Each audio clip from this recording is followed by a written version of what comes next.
grown-ups. Your car is now your office, stage, nursery. Sorry, Erie Insurance offers products that lots of other companies don't. That's a big deal, and it's a good deal, too.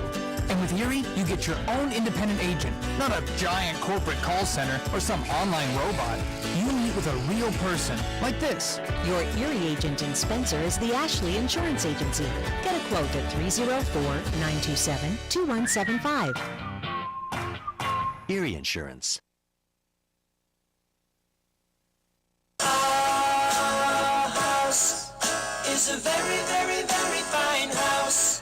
This is Jennifer Board-Nichols at Board Depew Realty. So many things have changed around us lately, and we are all concerned about what the future holds. During these uncertain times, we want you to know that one thing will not change, and that's the service and the professionalism we will offer you at Board Depew Realty. My grandmother started this company over 64 years ago, and one thing hasn't changed. If you use Board Depew Realty to buy or sell your home, you are guaranteed to receive service that is guided by principles like honesty and wisdom and a conscience. Owning a home is the American dream, and that hasn't changed. So let Board Depew Realty show you the way to that dream. Even if the times are changing, principles and service shouldn't. So let Board Depew Realty show you that some things remain the same. Our house is a very, very, very fine house.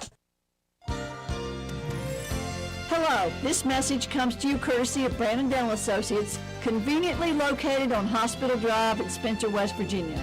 Periodontal disease, commonly called gum disease, is prevalent among adults of all ages and can lead to tooth loss. Practicing daily oral hygiene and obtaining regular, professional, preventive dental care is paramount in the prevention of gum disease. Call Brandon Dental in Spencer, West Virginia at 304-927-2775 for your family's dental care.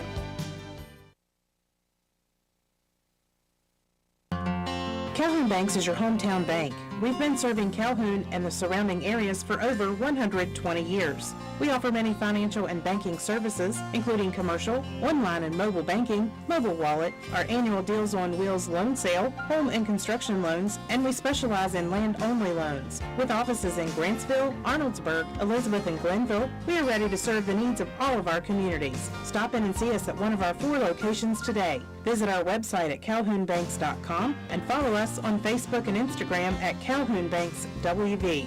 Lobby hours are Monday through Thursday, 8:30 a.m. to 3 p.m. Drive-thru open 8:30 a.m. to 4:30 p.m. Friday lobby hours are 8:30 a.m. to 4:30 p.m. Drive-thru open 8:30 a.m. to 5 p.m. And Saturdays, our drive-thru is open 8:30 a.m. to noon. Equal Opportunity Lender, member FDIC. Stop by Spencer Cash Saver to check out our fresh produce, quality meats, and our new grab-and-go deli sliced meats and cheeses. New 2-week ads start every other Thursday with the best prices for your budget. Save money and shop local at Spencer Cash Saver. Stop by D&D Motors for great deals on used cars. We have an incredibly diverse and continuously growing inventory to choose from, with many makes and models at price points that anyone can afford. D&D Service Department also offers oil changes, tire rotations, and other maintenance on your new purchase. Call D&D for your next service appointment. D&D Motors, located at 276 East Main Street in Spencer. Stop in and see Dan or Donna for your super deal today. Open Monday through Friday, 9 a.m. to 6 p.m., Saturday, 8 a.m. to noon, and closed on Sunday. D&D Motors, call 304-519-2157.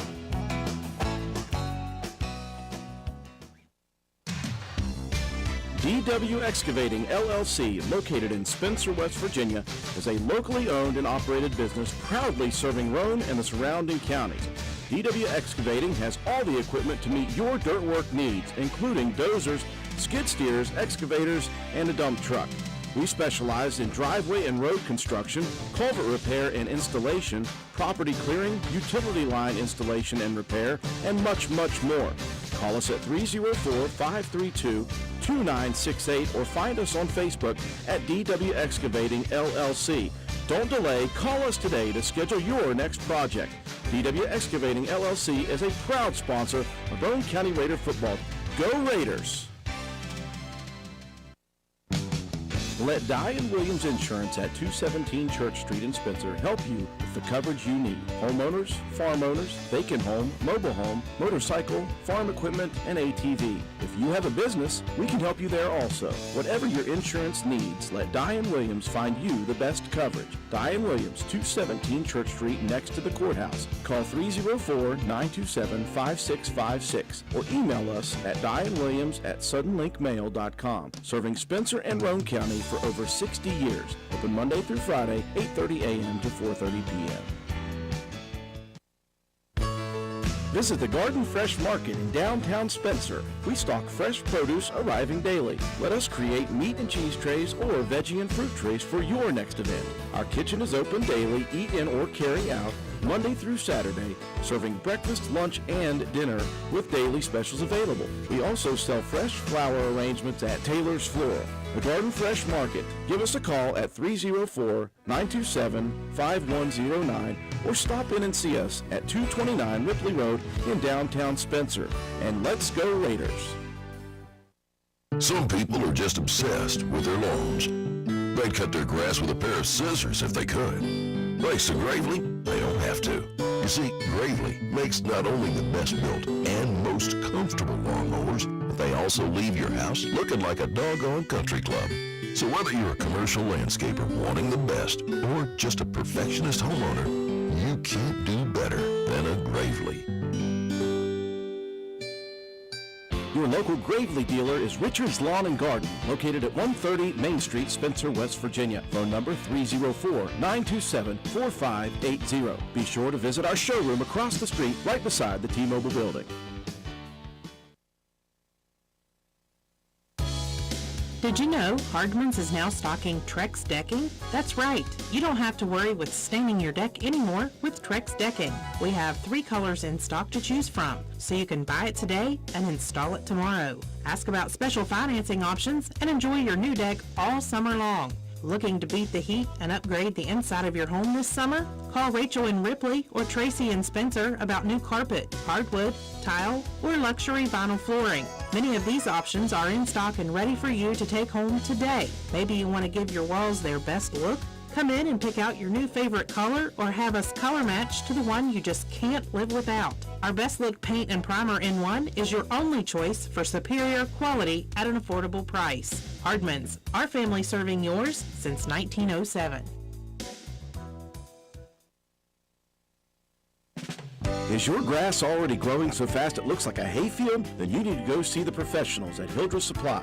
Hildreth Supply has all the Husqvarna equipment you need to tame that out-of-control yard. How about the Husqvarna riding lawnmower, model number YTH 18542, priced at $2218.75. Husqvarna trimmer, model number 329L for $249.99, or model number 130L for $265.94, and many more. Visit us on the web at hildrethsupply.com, check out our Facebook page at Hildreth Oilfield Supply, or stop by and see us at the store located on Route 33 in Spencer. Hildreth Supply, a hometown store with hometown ownership and proud supporter of all Roane County athletes.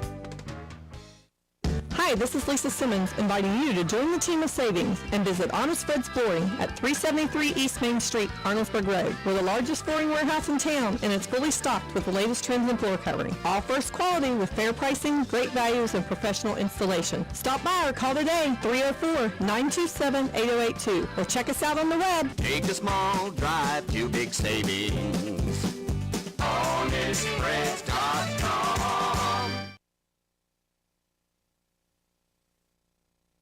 And good evening, ladies and gentlemen. Welcome to WVRC 104.7 FM special live coverage of middle school football action. We welcome you from high above County Stadium's turf field for the 2022 edition of the Future Raiders Bowl, featuring the future Roane County players of Spencer Middle School, the Yellow Jackets, and Walton Middle School, the Tigers, combining of Walton and Gary schools here tonight. So we do this every single year, and every year it is a very, very exciting broadcast for us. It's an opportunity for us to see the future of Roane County High School football. We've got a lot of young men taking the field here tonight. 19 total 8th graders will take the field here tonight for both sides of the roster. And so 19 8th graders will move up to the high school next year at least. Hopefully we can keep all of them and maybe some more. But a great opportunity for us to promote these youth here in Roane County and also give ourselves a first look at some of the players whose names we will be calling on Friday nights in the years to come. Andrew Miller alongside John Penna, Matt White with us, Katie Nutter, our camera person, Joe McDonald from A&M Digital Technologies here to provide the scoreboard, the graphics, and instant replays. George Allen is our studio technician back at WVRC Control. Year, whatever we've been doing this, John, and we always have a good time with this specific game. It's an opportunity for us. Scoreboard for us never really matters in this game. We just like to watch some of the players we're going to be calling in the years to come. Yeah, this is one of those games that, as we have coached these younger guys, and we've coached at the major league level, we've coached at the middle school level, at the high school level, it's just an opportunity for us to showcase our middle school talent, the kids that are going to be the future of Roane County High School. Spencer Middle School will be the host school this year. And with the new turf field, these games we expect to be played up here for the majority of the time, the rest of the time in this series. So the Yellow Jackets will house the home side of the field.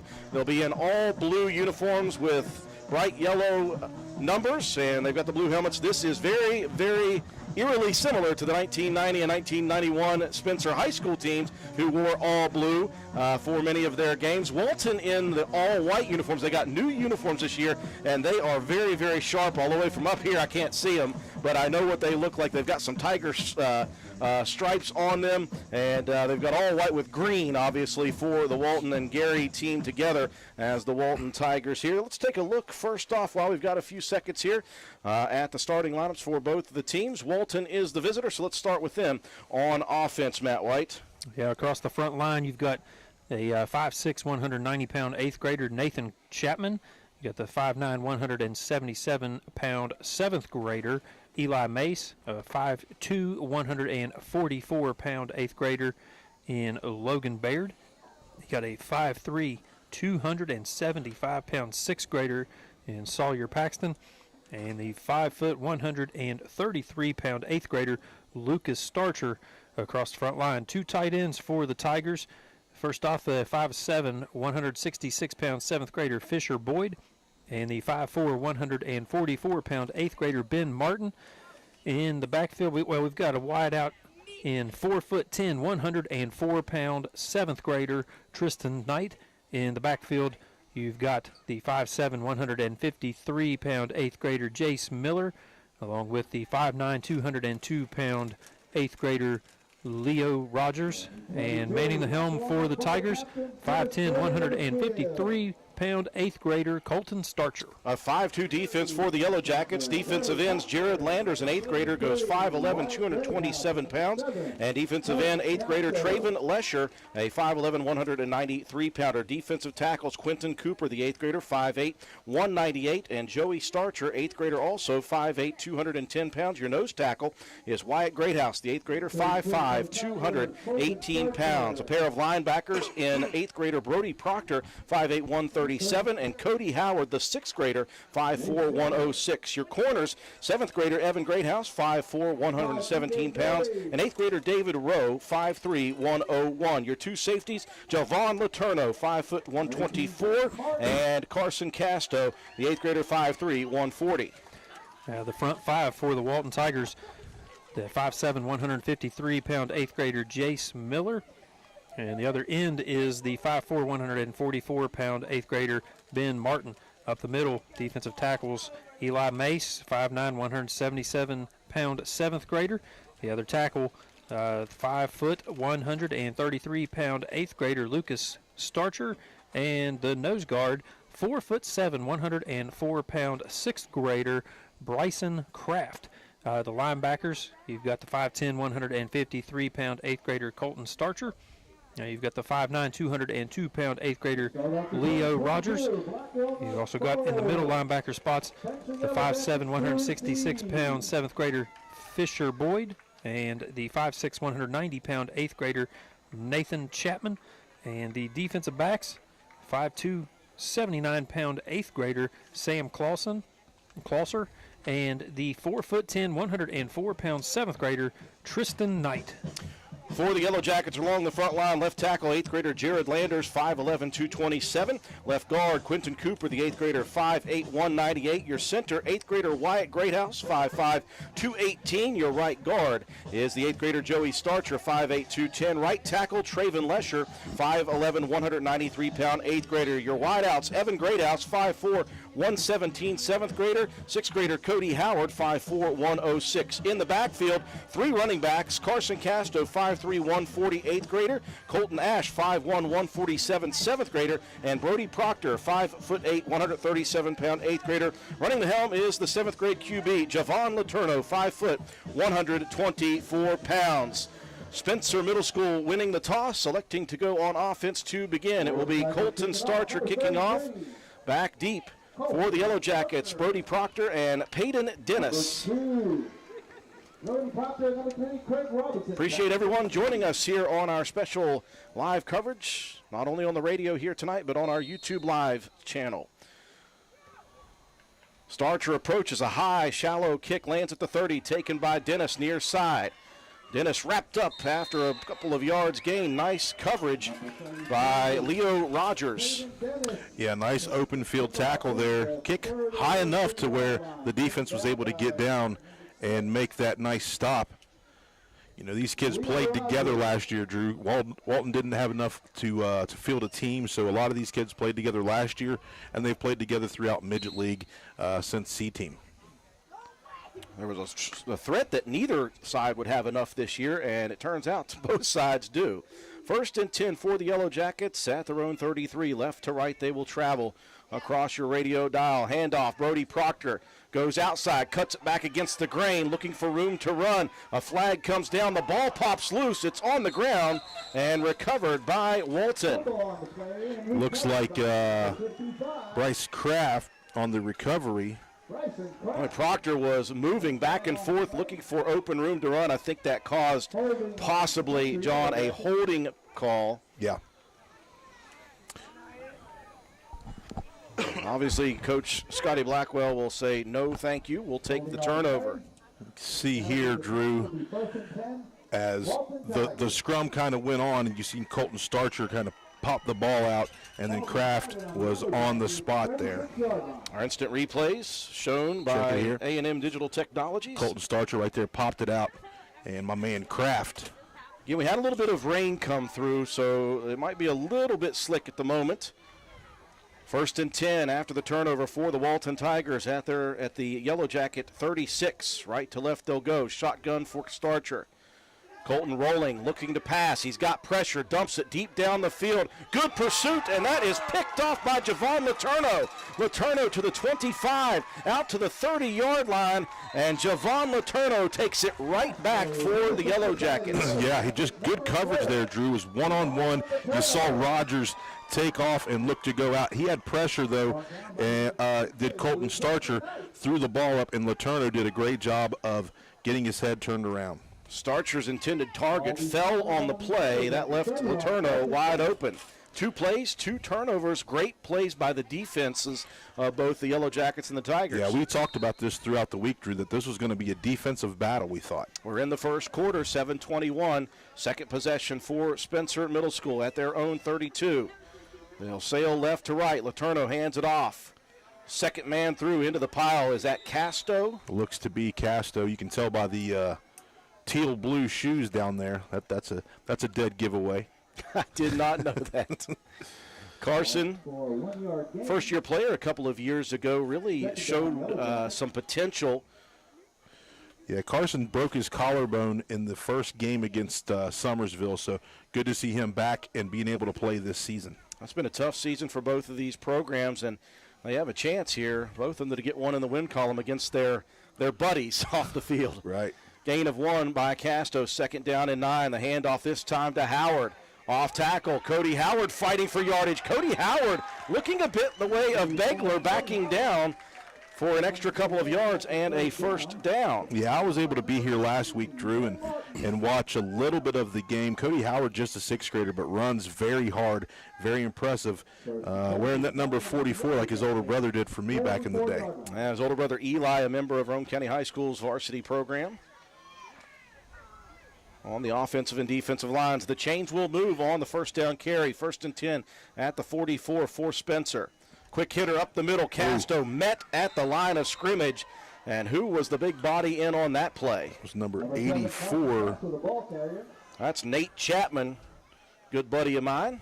5'4", 190-pounder. Or 5'6", sorry, 190. Yeah, you could see him just sneak up here. Watch as the replay. He sneaks straight up into the A-gap there, and boom, meets him right with the football in his hands. No gain, brings up 2nd down and 10. Little miscommunication in the backfield. Proctor ends up with it. Boy, Brody running hard the first couple of carries, but good defensive effort by the Tigers. I think that was led by Starcher. Yeah, Colton Starcher there. A mix-up in the backfield. It's going to bring up a 3rd and long. Colton Starcher, that linebacker, he's got great size, Drew. He has really grown over the last few years. We were fortunate enough to get him talked into playing some football about B-team level, and he's just grown up before our eyes. 1 yard pickup, the gain, 3rd down and 9 at the 45 of the Yellow Jackets. 5:40 and rolling. First quarter action, no score. Letourneau going to pitch it outside, and Casto lit up a couple of defenders combining on that tackle. The manimal, Ben Martin. First guy there. Helping out on the opposite side was the defensive back, Jace Miller. Those two have played a lot of football together. And they'll bring up 4th and 14 on the loss of 5. Proctor back to punt, stands at his own 30. Colton Starcher will move back deep. Snap is clean. The punt is away. High, spiraling punt, and that's going to be taken by an up man and dropped by the up man. Yellow Jackets jump on the football, and we've got another big defensive play for Spencer Middle School. Yeah, number 52 there. Jared Landers. Landers with the recovery. TJ May back there to return that punt just off the chest plate. At the Tiger 46-yard line. That was a very high punt for Proctor. That gave the pursuit team plenty of time. So a couple of good defensive plays, one on special teams, one on the pick. And the Yellow Jackets in Walton territory right now. The handoff into the scrum goes Proctor. He'll pick up nice yardage on first down inside the 45 down to about the 42 or 43-yard line. Yeah, Jace Miller coming up from that linebacker spot, makes the stop. Brody Proctor, though, continuing to move those legs and does a good job of just kind of leading forward and picking up some good yardage. He'll get 4 on the first down carry. That will bring up 2nd and 6 from the 43 of Walton. Handoff to Howard on the misdirection. Howard tackled forward. A good heavy hit by Miller. And Howard will pick up a couple more. Yeah, Miller likes that contact. Kraft also in there making a stop. We'll give him a pair of yards. It'll bring 3rd down and 4. Actually, 3rd and 5. I apologize. Ball resting at the 41 of Walton. 3:55 and counting. First quarter action. This is the 3rd offensive series for the Yellow Jackets after a couple of turnovers for the Tigers. Still no score. 3 in the backfield. Under center goes Javon Letourneau. Handoff Howard. Jitterbugs at the line, bounces forward, picks up a yard, maybe a yard and a half. We'll bring up a 4th and short, and Coach Randy Lawson with something to think about here. Yeah, Jace Miller once again plays that defensive end position great, Drew. He really learned a lot from Dylan Webb. Dylan loved to coach him and coached him up how to play that defensive end spot very well throughout the Midget League years. 2 more on the carry for Proctor, brings up 4th and 3. The yard to gain is the 36 of the Tigers. Receiver split to the far side is Evan Greathouse. Now they'll split one to the near side. That's Colton Ash. Here is the pass attempt outside to Proctor. Breaks the tackle. The ball comes out once again. Proctor picks it up, and there is a pile at the yard to reach at the 36. Looks like it's going to be short. And that is going to be short by just a very small margin. I think that's just shy of the 36, and they needed to get just past the 36. Good pass and catch out of the backfield. Proctor broke the first tackle from the pursuit off the edge. But as he went by, that ball got poked out. He picked it up and almost made the first down. So the Tigers will hold on downs. The turnover on downs gives it to Walton, 1st and 10. Ball resting at the Tiger 37-yard line. Still in the first quarter, 2:52 mark. No score. This is the Tigers. Well, you can call it their second offensive possession. Yeah. They're going to spread it out. 3 receivers bunched to the far side. Empty backfield for Colton Starcher, the 8th grader. Now they'll send a man in motion near side. Snap back. Colton rolls. Flag comes in. Starcher to the outside. He's wrapped up by the teal-shoed Carson Casto, now that I know it. And this may be some movement. Yeah, the motion guy turned his shoulders towards the line of scrimmage, and that's going to be a call every time. That will back the Tigers up 5. It'll bring up 1st down and 15 from Walton's 32. No score, 2:45 mark of the first quarter. Moving on quickly. Of course, these are 8-minute quarters, correct? Yes. So the Tigers backed up here for a second. They'll stick with the 3 bunch to the far side.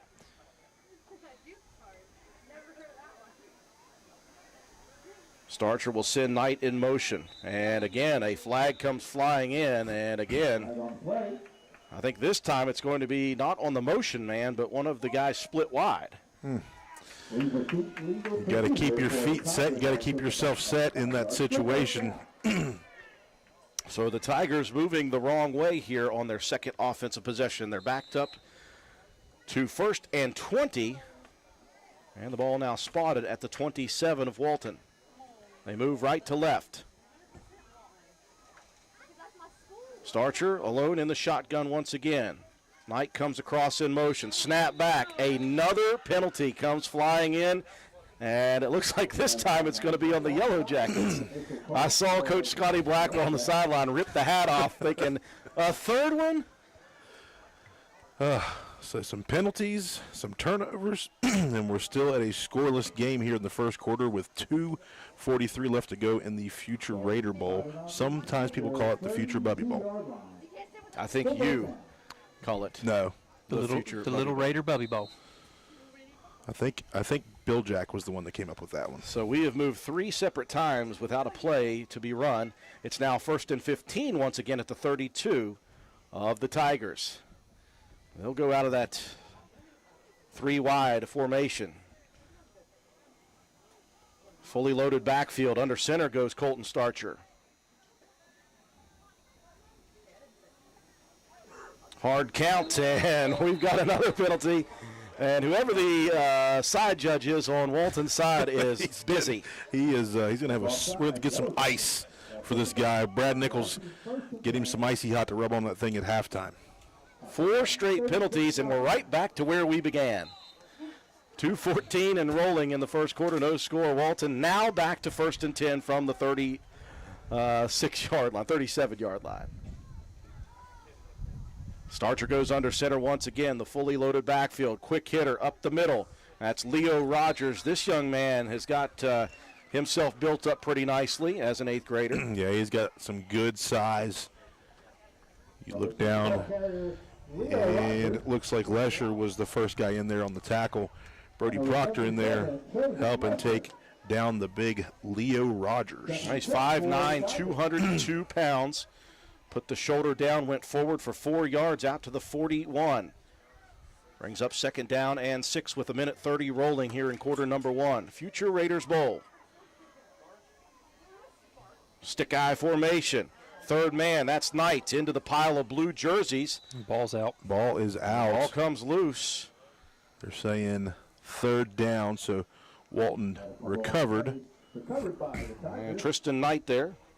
Well, not the biggest kid, 4'10", 104. About 36. And just a 7th grader. It'll bring up 3rd down and 6. No gain on the play. 8th grade QB Colton Starcher enters the huddle. They'll break it with the fully loaded backfield once again. Under center will Starcher.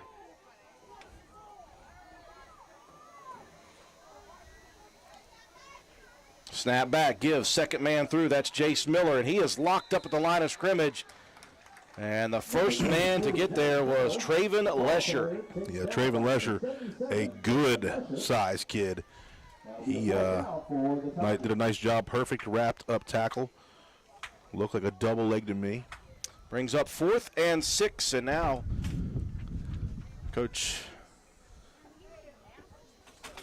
for Walton has a decision to make. He might have a little time to make it. They don't have to run a play here in the first quarter as it's rolling down. And I believe Coach Scotty Blackwell and the Tigers will talk it over.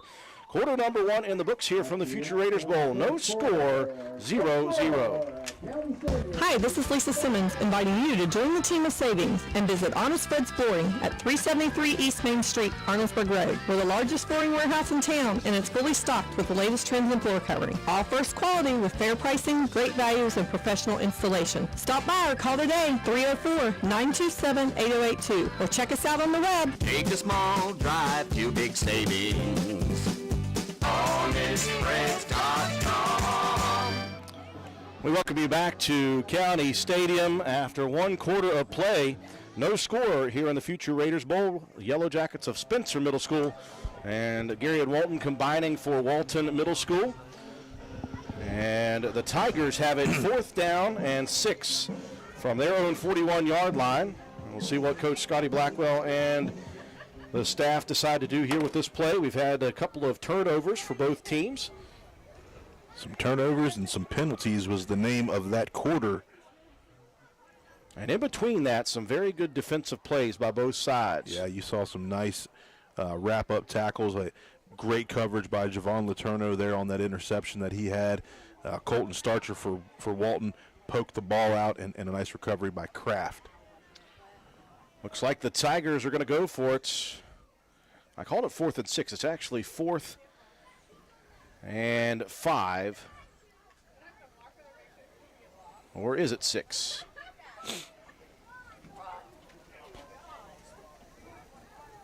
It is 6. Now we got it right. Not really, because that drive actually started on the 37-yard line, and they've got it marked at the 35. Well, they got it marked at the 41, so it is 4th and 4. It's 4th and 4, but it's probably not at the right spot. Do we have a new chain crew out there? I believe so. And the Tigers going to go for it. Team switch sides, left to right. Goes Walton in the short shotgun. Fully loaded pistol backfield. Snap back. Starcher going to look to keep it to the outside. He's got pursuit. Cuts it up at the 40-yard line. And a great open field tackle by a pair of Yellow Jacket defenders as the defense for Spencer holds. Yeah, Brody Proctor that time and Evan Greathouse. That's not Milky. Nice tackle to get the Yellow Jackets an opportunity to go on offense again. Neither defense budging an inch in the first quarter and a little bit now of the second. No score. The Yellow Jackets on offense. They've had good field position off of a couple of turnovers and now a turnover on downs. 1st and 10 at the 42 of the Tigers. 3 in the backfield. Letourneau under center. Snap back. The give. Howard, and right there to meet him is Jace Miller. That is 5 tackles here early. Somebody's got to get a block on that defensive end because Cody Howard just saw 32 in white. You got 2 outstanding defensive ends for the Tigers in Jace Miller and Ben Martin. Both those young men have played a lot of football, and the vast majority of their defensive time has been spent at these positions. Loss of a yard, 2nd and 11 from the 43. Misdirection carry, and in the backfield again, Jace Miller and a couple of other white Tiger jerseys. Jace with his 6th tackle. Taken down for a loss by number 32, James Miller. A loss of a couple more on the play brings up 3rd down and 13 from the 45 of the Tigers. Both defenses stout, giving up next to nothing. Matt White's not going to have a lot of offense to talk about here in the halftime. 6:50 and rolling, second quarter action, no score. Wishbone formation. Laterno wants to throw, has to dump it quickly, gets it out to Proctor. Proctor breaks the initial tackle, fights forward, picks up a pair of yards, and no more. You got to think Randy Lawson coached Jace Miller a lot, so he knows what to expect out of this guy. And it was a good read that time by Laterno to get the ball out quickly because Miller came right across the line, and then a nice wrap-up tackle by Colton Starcher. Incredibly athletic play and quick thinking by the 7th grader Javon Laterno. Looks like the Yellow Jackets lining up to punt. Proctor standing just past midfield at the Yellow Jacket 47. Snap is good. The punt away. The Tigers send no one back. That takes a backwards hop, though, and continues to move back up the field for the Tigers. It landed at the 22. It will be down at the 31, and that is where the Tigers will take over. Defense, defense, defense so far in this ball game, Drew. And see if Walton can get some offense rolling. There was a lot of penalties on that last possession, so we'll see what they can do here. 1st down and 10 for the Tigers. As the quarterback, Colton Starcher, goes over to the Walton sideline to get the play. This drive beginning with 5:56 left in the first half. No score between the Yellow Jackets and the Tigers. Starcher in the shotgun, running back to his right. Double wing formation. Here's the double reverse. Nope, Miller's going to keep it himself, and not fooled on the end was Brody Proctor. He stuck with the initial handoff, and he earns a big play for a tackle for loss. Yeah, that time, kind of a double wing look. You can see Leo Rogers with a spin and comes back the other way to try to fake the defense out a little bit. And but Brody Proctor not fooled, outside linebacker on your right-hand side, and then Evan Greathouse once again to help stop that. That is a loss of 6, 2nd down and 16 from the 25 of the Tigers. They'll split 3 receivers to Walton's sideline. Knight comes in motion. Snap back. Flags come flying in. Starcher trying to break tackles. A nice stiff arm breaks the first tackle. Spins off of Casto, but Carson grabs a hold of that jersey and slings Starcher to the ground. I believe, though, we may have some more motion. Yep, going to have an illegal motion, illegal shift there. And it's going to be another penalty for Walton's offense. Tigers trying to get those offensive plays started very quickly, and maybe even a little too quickly.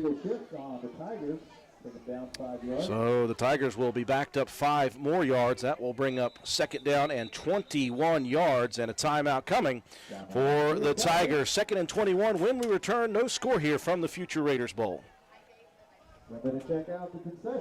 Looking for an affordable new Ford? Look no further than Jack Garrett Ford, where affordable Fords are a foregone conclusion.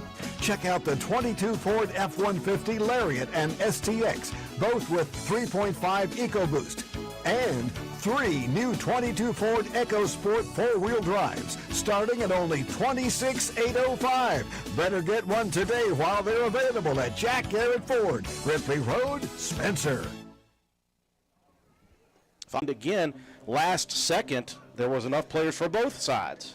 Yeah, you know, it's tough. It's tough when we've talked about this for years. It's tough when you have a youth program that does well, and then they have to split those guys to 2 different schools. They play against each other for a couple of years, and then they come back together. When you struggle with numbers like that, it's hard to get a lot of good football in.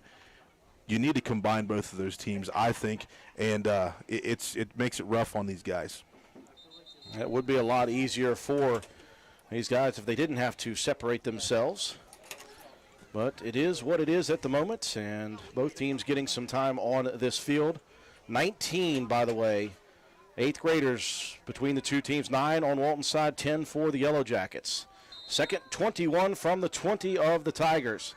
Starcher out of the shotgun. 3 receivers bunched to the near side. Knight sent in motion. Snap is back. Colton wants to throw. Rolling. Pressured. Flushed out of the pocket. He's got pressure. Breaks one tackle. He won't break the next one.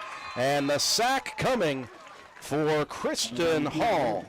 Christian Hall there on the sack. It was just good pursuit on the outside. As you check out the replay, the route's taking a little bit long to develop. He breaks the tackle here, and Christian Hall is able to get his arms around him and take him down for a sack. Now it's field position here, Drew. Walton has to do something to get themselves on the right side of the field because neither offense has been able to do much. A third down and very long situation. Knight comes to the near side in motion, looking to throw.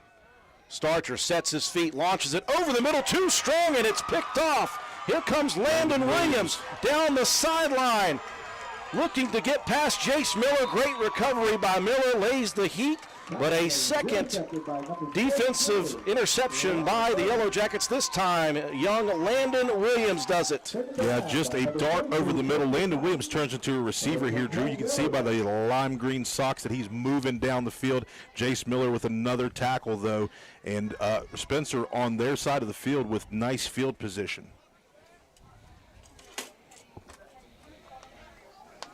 So the Yellow Jackets defense doing very good work here, causing turnovers. And they have set themselves up in prime position with a first down play. It looks like we may have had a bit of a penalty. And that looks to be of the 10-yard variety, maybe a holding on the return or a block in the back. Maybe, nope.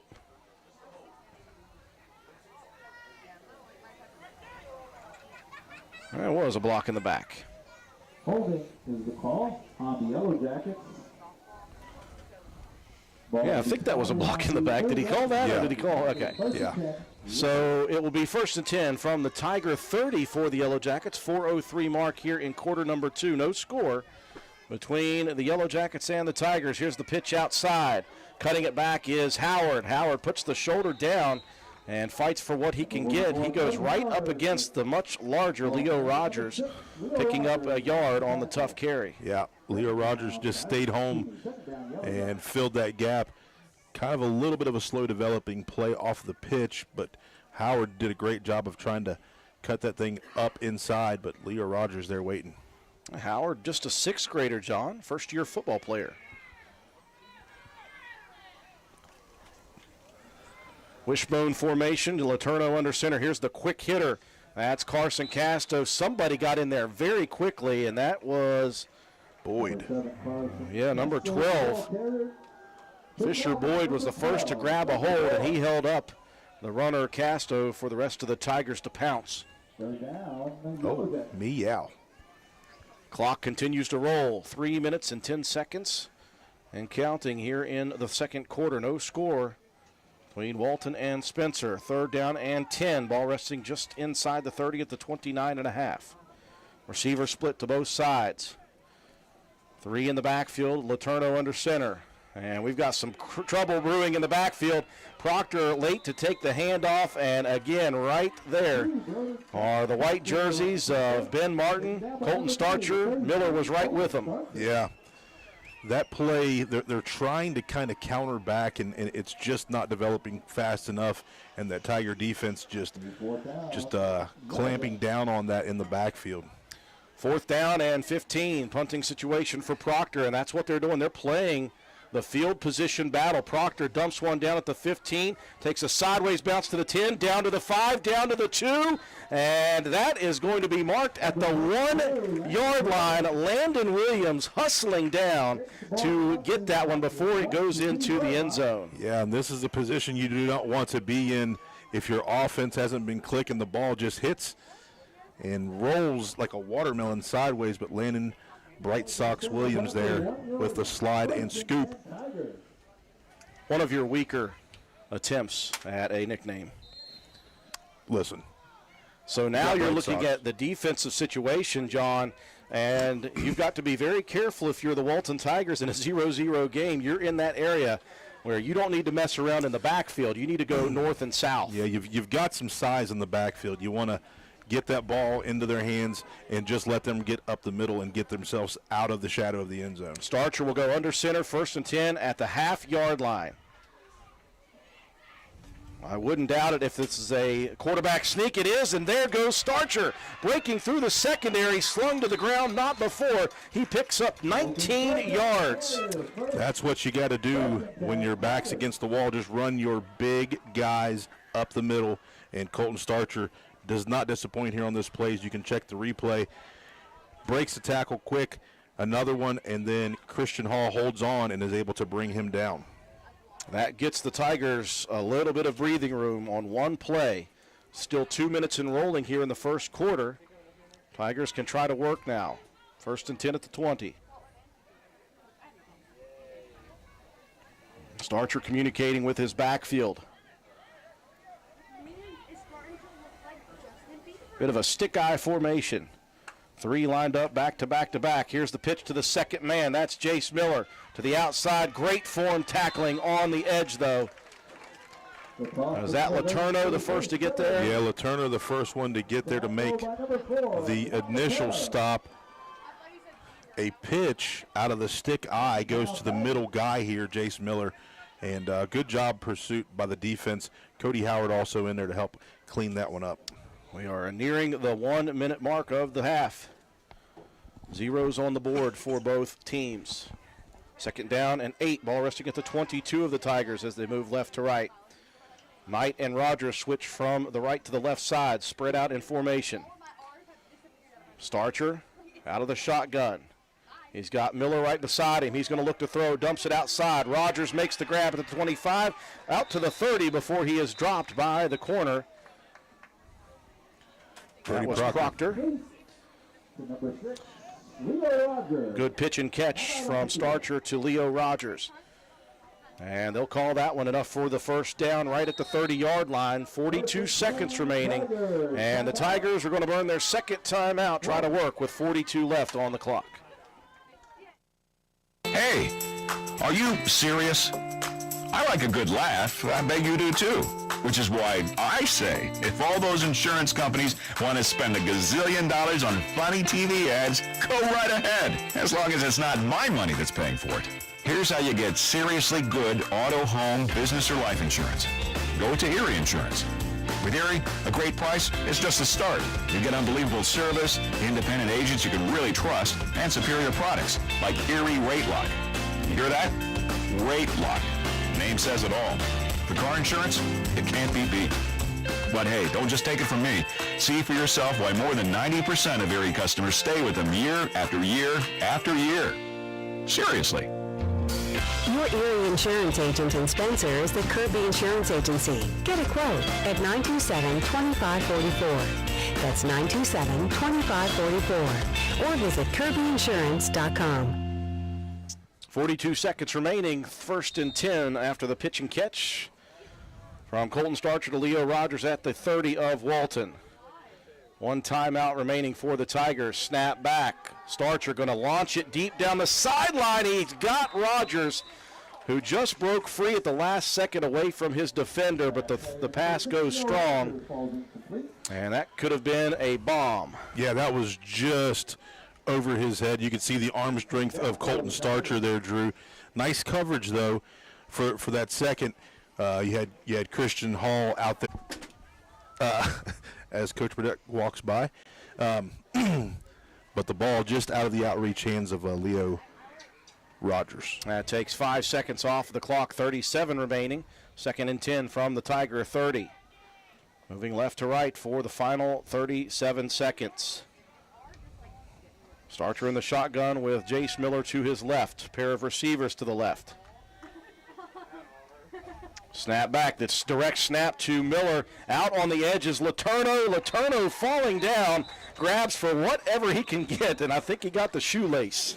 Yeah, looked like it could have been an option play, Drew, because you had Starcher behind. There's going to be a timeout called again for Walton. But nice tackle, nice open field tackle by Letourneau, just getting a hold of that leg, sliding down, and getting a foot. 31.7 seconds is all that remains on a 3rd down and 15. If you're Spencer, John, and Walton doesn't get anything here, do you think about burning your first timeout? Yeah, I mean, you're going to be in decent field position. Depends on well, it's 3rd down, okay. So, yeah, you get the ball back, get an opportunity to get a good playoff. Some trickery things could really work in a game like this. We saw the double reverse attempt by the Tigers early. So Coach Randy Lawson in the huddle. He and his brother, Coach Sam Lawson, both very, very good football players right here for Roane County. Sam played here for a bit and then headed down south. Richland, Virginia. Scotty Blackwell, now we can call him a longtime coach at Walton. I don't know how many years it's been, but it's been quite a while. Once again, 19 8th graders between the two teams. Hopefully all will move up next year. Bump up the numbers. So a 3rd down and 15 for the Tigers. 31 seconds remaining in the half, no score. Colton Starcher with Jace Miller to his right. Shotgun formation, rolling far side, lots of pressure. He dumps it to the far side, in and out of the hands of Leo Rogers. Coverage, though, by Christian Hall was right there on Rogers. Yeah, Rogers had the ball in his hands, turned his head too quick. The ball bounced off of his stomach, and now it's going to bring up a 4th down and 15 with 26.9 seconds left to go here in the first half. Credit to Colton Starcher with all that pressure, getting the ball away, and in fact delivering a very good pass. Yeah, you have Letourneau coming down from this corner position. As soon as they line up in this, he's off the edge quickly, and there's nobody even chipping him, getting a shot on him at all. Yellow Jackets looking to hold the Tigers and get just a couple of plays with which to work. Starcher in a deep shotgun. This might be a quick kick. It will be. Starcher unloads on it. High end over end punt. Lands at the 43. Takes a high hop right there. Landon Williams to the near side. Williams will run it out of bounds. And the Yellow Jackets will have 18 seconds and almost half the field with which to work. Very nice punt. Yeah, it was a great punt. Landon Williams just waited under that thing and took off. Jace Miller once again on a tackle, drew 8 tackles in the first half. Well, we know. We've seen this kid do that. 1st and 10 at the 48 of the Tigers. So now the Tigers defense looking to go to work as the Yellow Jackets will have a play or two. They've got all 3 timeouts available for them. No score here in the first half, 18.8 seconds remaining. Appreciate everyone tuning in on our YouTube feed. Let us know where you're watching from. We always appreciate that. Under center goes Letourneau. Not sure the Yellow Jackets were set. Proctor dumps it out. That's going to be a nice pass and catch. Unfortunately, that one is coming back. Yeah, that was Proctor, I think, at the QB spot. Last week, Letourneau unable to play with an injury, so Proctor was the QB. I think maybe that they're going to look to try to do something a little different here. Kind of interchange these two guys at QB receiver. A lot of movement in the backfield for the Yellow Jackets. The running backs were not set. And the white hat, Jeff Tanner, talking it over with Coach Randy Lawson. It's an all Roane County crew here, is that correct? Jeff Tanner, so. Joe Mike Rector. Can't see the far side, got no clue. I see Jamie Epling in there in the middle. So back up, the Yellow Jackets 5 yards, 14.6 on the clock. 0-0 as we near the half of the Future Raiders Bowl. It will be Proctor once again looking near side. Flushed out of the pocket, dumps it. That was dangerous. I think maybe Colton Starcher got a piece of that ball as it was released, and Jace Miller almost could have had a pick six. Yeah, that time it was just backside pressure. I think that Starcher got a little bit of the arm of Proctor as he was trying to come forward there, so 10.6 left to go here in the first half. Second down, 15 on the incomplete pass. The ball resting on the 47 of Spencer. And if it's a pass, you've got time for 2 plays. You do have 3 timeouts.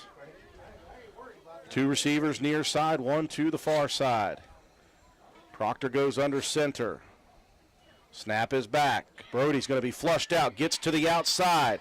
Looking for room to run, cuts it back. He's got room over the 45, tripped up at the 42, and that gave Colton Starcher the opportunity to chase down Proctor. If not, that could have been a touchdown at the buzzer. Yeah, TJ May slowed him up here just enough for Colton Starcher. As you can see, he's still pursuing there. TJ May wraps him up just a little bit, and Colton Starcher able to save that from being a touchdown. I dare say if TJ May had not been there, Proctor may have broken free down the sideline for the touchdown. The Yellow Jackets just barely able to get the timeout called with 1 second on the clock before halftime. Whoever's running the clock here is doing a great job. He's Johnny on the spot. Gain of about 18 on the carry, Matt. That was 15. 15 yards. Just enough to get that first down. Moving the chains, but we have time for 1 play and 1 play only, barring a defensive penalty. With the ball resting at the 38 of the Tigers.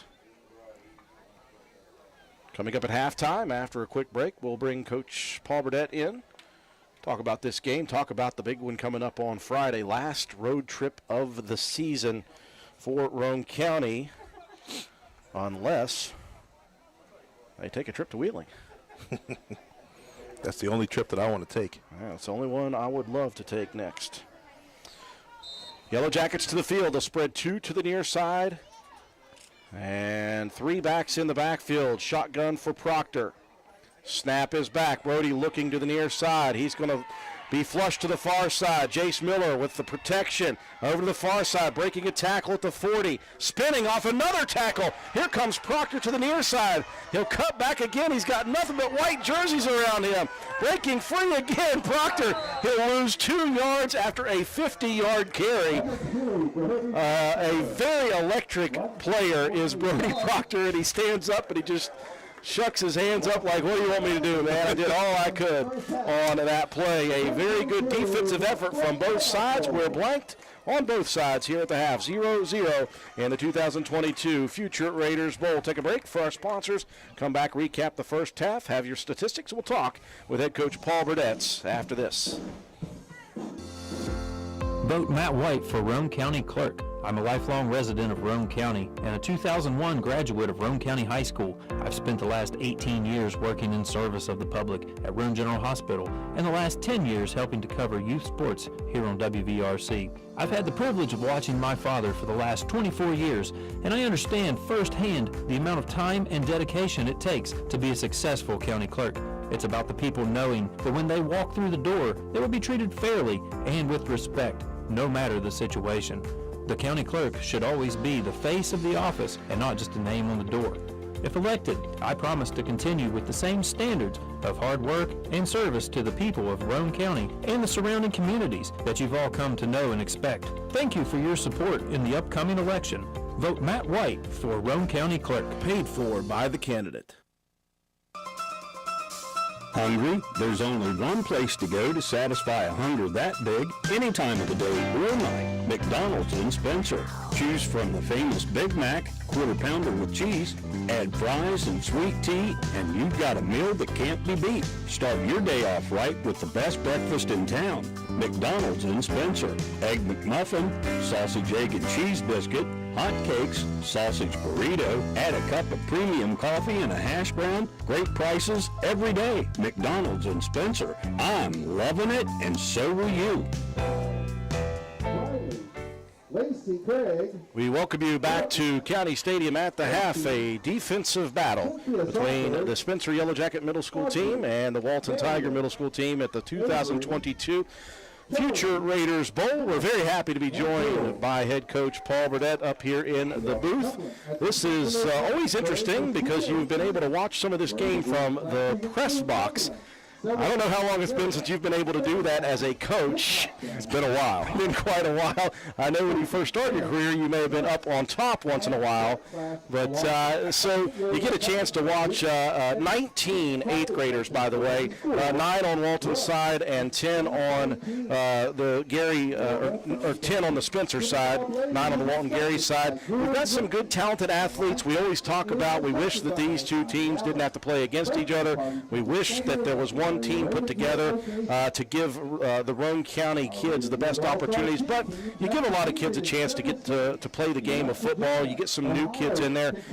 What are your evaluations so far just from some of the talent that you see? Well, to be honest with you, Drew, I look forward to the second half because I had to run out of here when practice was over and go home and pick up 2 lambs, and in the mist had to help put a water pump down a well, and then come back out here and unload. And then I got up here for the last 2 series. They were playing hard, and you know it's always tough. It's tough when you watch Spencer and Walton. For me, it is because you know you're rooting for both sides, and to be honest, there's never anything bad that goes wrong, because if it goes good for one team, you're happy, and when it turns around and goes good for the other team, you're happy as well. So these guys are playing hard, and that's what it's all about. And you know, like you said, 19 eighth graders. That's a huge amount of eighth graders, and if we can get every one of those guys up here to be a part of us next year, that'll be a big deal. And I'll tell you what I do notice is size. Yes. There is great size on both these teams. Yeah, on both sides with these 8th grade youngsters. And a lot of these guys have played a lot of football. And again, they've split up, so some of them have had to move into different positions. But what we do know about some of the 8th graders that you're seeing here tonight is a couple of defensive ends for Walton. Jace Miller and Ben Martin have played defensive end only on defense for many, many, many years, and it's showing because they were taught at that younger level of how to contain the edge, how to attack, and they've made big play after big play on both sides defensively. Of course, Brody Proctor is kind of lightning in a bottle for the Yellow Jackets. Get a little more blocking around him and see what he can do as a running back maybe. Just very exciting to see some of these kids as they continue to progress. And again, for you, Coach, it's about numbers at that younger level. Get them up here as freshmen. If you can get all 19 of them, that would be huge. It would help the JV level program. It would help these younger guys get more time. So you have a chance with your coaching staff every year to come down to the field and talk to these guys after the game is over. And we kind of have an idea of what you say with them, but you talk a little bit about, okay, for you 8th graders, that's the only time you're done now. Now you guys are together. Right, yeah, you know. There's, you know, as a head coach at a high school and you have 2 middle schools that have to play against each other and not be able to play together, there's goods and bads. You know, there's pluses and minuses. You like to see those guys play together. That way, you know, you got a little bit more camaraderie in those 2 years at the middle school level, and then that carries over when they get to the high school. But with them split apart, more people get more playing time, you get more experience. Maybe get somebody who wasn't sure if they wanted to play or not that gets out there and gets that experience and gets that time and says, yeah, man, I want to keep going and I really enjoyed this. So, yeah, and we go talk, you know, it's all about Roane County. You know, and I tell them every year, to me, it really doesn't matter who wins the game tonight because Roane County wins no matter what, and especially wins if we can get 19 8th graders to be freshmen next year to jump in with what we already are going to have coming back. You know, I mean, obviously, we've got some pretty good seniors this year, but the cupboard's not bare when this group leaves, and there's a lot of guys out here that can make an impact on the football field on Friday nights in the years to come. And you know, the biggest thing is just sticking with it and you know, staying involved with what's going on and be a part of the program. Now, there's a lot that's asked of these guys when it gets to the high school, different from the middle school Major League program, but. You see what happens when they buy in and they do that. You know, here we are, 2nd year in a row. Last year finished 8-2. This year 6-0. Right now, currently. So, well, let's talk about that real quick. A week off last week to rest some of the bumps and bruises for you guys. Kind of mentally take a little break because you know how intense it is to week after week have to be on. You get that little week of off time. You know, it's not completely off. You guys do work, but you come back here, you got to get yourselves ready for your last road trip of the regular season at Braxton County. Yeah, you know, open week came at the perfect time this year. And not because we were really hurt. We had a couple guys with some bumps and some bruises that needed that week off to heal and get themselves back to 100%. But, you know, it's a long, grueling season, and these guys started 4 days a week in June, and it's been that way ever since. And, you know, the monotony of the practice every day and when you're doing the things that we're doing and the way that we're doing them, that, you know, there's some pressure that's involved in that. And just to be able to relax and take that pressure off and just, you know, we had fun last week. There wasn't a lot of X's and O's. Now, that's the difference between being 6-0 and being 0-6. If you're 0-6 on that week off, you're scrapping and clawing and trying to figure out what you can do to get things back in order and get things going. At 6-0, not that we didn't focus on things last week, but, you know, we tried to peel the pressure back and relax and have fun and play some games. Not like off-the-wall games, games that helped us, conditioning games. Yes. And we focused on some X's and O's. It was a little bit of offense on Tuesday or on Wednesday, and then some defensive stuff for Braxton on Thursday. So there was some X's and O's mixed in, but just a great week to have that off and get ready and, you know, come back this week and get right back to business and tune right back in and start focusing on Braxton. And, you know, I told them last week, I said, fellas, let's take this week off and have fun. And hopefully we're preparing for 8 more weeks. And we got to get, but you guys know our mentality. It's 1-0, so it's all about Braxton County right now. And we'll go up Friday night and, you know, try to take care of business up at Flatwoods, and then it's on to the next one. But Braxton County is the only one that's in the sights right now. And I know how much you love Walnut Festival Week for football. Coach Paul Burnett, thank you so much. And we'll be with you on Friday night. We wish you the best of luck. We'll talk to you pregame on Friday against Braxton County. Thanks, Drew. That is head coach Paul Burnett. It's Matt White. Let's break down some of the statistics. And I said this with about 6 minutes left in the first half. You might not have a whole lot of offensive statistics. What we're going to have is a lot of defensive stats here. Not much in the way of yardage for both teams. For the Yellow Jackets, it was Brody Proctor with 7 carries for 15 yards and Cody Howard with 5 carries for 15 yards. Devon Letourneau, he was 2 for 2 passing for 5 yards. Both of those completions to Proctor. 2 first downs in the half for the Yellow Jackets, 4 penalties for 25 yards, 1 turnover, 27 yards on the ground and 5 yards through the air, 32 yards of total offense for the Yellow Jackets. But defensively, it was Brody Proctor with 4 tackles, Javon Letourneau with 2 tackles and an interception, Christian Hall with 2 tackles, Evan Greathouse with 2 tackles, Cody Howard with a tackle, Landon Williams with an interception, Jared Landers with a fumble recovery, and Traven Lesher with 2 tackles to round it out for the Yellow Jackets. For the Tigers of Walton, Colton Starcher, 3 carries, 20 yards. Leo Rogers, 1 carry for 4 yards. Starcher was also 1 for 5 through the air for 5 yards. That one going to Rogers. 2 first downs for the Tigers, 3 penalties for 15 yards, 3 turnovers in the half. Really hampered Walton's offense. But 15 yards on the ground, 5 through the air, 20 yards of total offense for the Tigers. Defensively, they were led the way by Jace Miller with 8 tackles, Colton Starcher with 4 tackles and a forced fumble. A tackle for TJ May, 2 for Leo Rogers, 1 for Fisher Boyd, 2 for Ben Martin, 1 for Tristan Knight, and 1 for Bryson Kraft, who also recovered a fumble. 2 tackles for Logan Baird and 1 tackle for Chapman. So add it all up, and we've still got no score here at the half, about a minute and a half before we get ready to start second half action. Do want to send out some shout outs to those watching us on our YouTube live stream. Coach Jordan Mills, part of the Yellow Jacket program for a couple of years, watching from Walton. Sarah Burns tuning in. Actually, it says Sarah Burns, but it says, hey, Mr. Mills, it's Jaden. So it may not be Sarah. It might just be someone else. Sandy Deere watching as well. And we got, okay, so I didn't know Robert Blair went by Pigpen, but that's what he's got on his YouTube thing. He's listening and watching from Louisville, Kentucky. That guy is a jet setter And Sarah Burns says number 55, who is Bryson Kraft, apparently nickname is Tater. Tater, okay. Bryson and Taven are always wrestling partners at Alpha Wrestling and with the Little Raiders, so we know Bryson really well. A couple of captains met out at midfield to talk things over.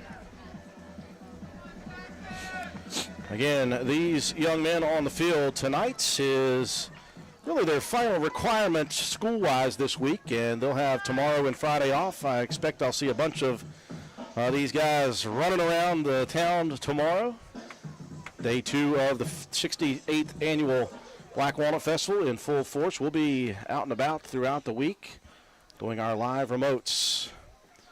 Kicking off for the Yellow Jackets will be Cody Howard back deep. Looks like we've got Leo Rogers. And is that Jace or is that Colton? I believe that's Colton. Colton Starcher. Howard, high, shallow kick. That will be taken, fumbled by Rogers, jumped on immediately by another Tiger player. That looks like it's Knight. It is Tristan Knight, the 7th grader, jumping on that one. And Walton will start off this offensive possession. 1st and 10 from their 42-yard line. Yeah, just a defensive battle there in the first half. Some turnovers, some penalties, so we'll see if these guys get settled in, see what the coaches talked about in the halftime locker room to see if there's any adjustments going to be made. Tigers will start with the stick-eye formation. Under center is the 8th grade quarterback, Colton Starcher. It will be a QB sneak right off the bat. You mentioned that after that 20-yard carry. Might want to look to that, and the first play of the second half is called for number 33, gain of 3. Yeah, Proctor that time to make his 5th stop, and that was Walton's big play of the first half. It was just something quick up the middle. It caught Spencer's defense kind of off guard, so we'll see if they kind of go back to this kind of offense here in the second half. 3 yards on the carry to the 45 of the Tigers, 2nd down and 7. Opening possession of half number 2. No score between Walton and Spencer in this 2022 Future Raiders Bowl. Fully loaded pistol. It's a short shotgun for Starcher. Low snap. He'll pick it up, and immediately blue jerseys collapse. Good pressure up the middle. You see the shoes of Carson Casto in there as well, as the big man, Traven Lesher. Yeah, the ball, if you could see, it kind of clipped the center there just a little bit, so the ball kind of slowed up. But a nice job of concentrating on it and getting back on it is Colton Starcher. You don't want to start with a turnover here in the second half. Tigers had some problems with turnovers in half number 1. Loss of 1. It'll be 3rd and 8 from the 44 of the Tigers. Shotgun formation with a wing to the left. Now they'll bring Knight to the near side in motion. Rolling near side is Starcher. He'll dump it out deep and overshoots his target. That was Ben Martin on the backside drag. Yeah, it was a nice play. It developed pretty well, but good coverage by the secondary of Spencer Middle School. Javon Letourneau there step for step. You had Proctor and then help over the top with Landon Williams. Letourneau with an interception in the first half as well as Landon Williams. Look down at the fence line, which is where his mom was standing at the time, Landon's mom. Yeah. And after the run back and the tackle, I looked down and she turned, somebody said something, she just gave a big thumbs up is all she did. Didn't get too excited, too high or too low. Yep. It'll bring up 4th and 8 for the Tigers. Shotgun for Starcher. Knight goes in motion across far side. Here's the pitch near side. Miller looking for room, splits a pair of defenders. Nice stiff arm on Letourneau, but Javon stays tough and battles into the tackle, and that will be a turnover on downs after a couple of yards for Jace Miller. Yeah, it was just good job by the defense on the outside. Those guys stayed low, stayed in position, and forced Miller to pick his lane. And when they did, just shoot those guns, wrap up, and make a nice tackle. Javon Letourneau, a former wrestler, through Little Raiders. So just good stuff by these guys out here on the outside. Turnover on downs. Yellow Jacket defense as well as the Tiger defense playing quite well today. 1st and 10 inside of Tiger territory at the 47 for the Yellow Jackets. Proctor in at QB, and he was going to look to throw, but that play stopped with a procedure penalty before the play. Motion on the offense.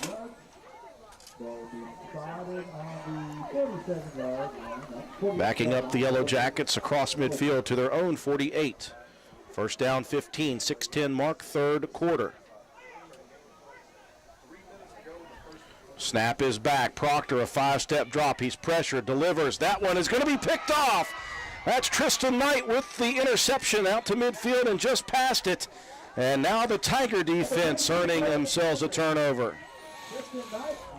Yeah, this is interception number 3 of the game, but this is the first one that Walton's able to pick off. A nice job by number 22, and that is Knight. He's kind of, he's one of those smaller guys, but man, he seems like a tough cookie. So Walton now with pretty good field position and an opportunity. Tough and quick. Somebody out there named Wendy says, let's go number 22, Tristan Knight. All right. I don't know if she said that before or after the pick. Maybe she put that out there and he got the pick. Willed it into existence. 1st and 10 at the 48 of the Yellow Jackets. Lots of movement up front by the boys in blue. The question is, was there motion on the offense as well? I think so. Yeah, false start. Tigers will move back across the midfield stripe to the 47. Second offensive series for Walton here in the second half begins at the 6-minute mark of the 3rd quarter. Still no score. And defenses on both sides have been making big plays. Mm-hmm.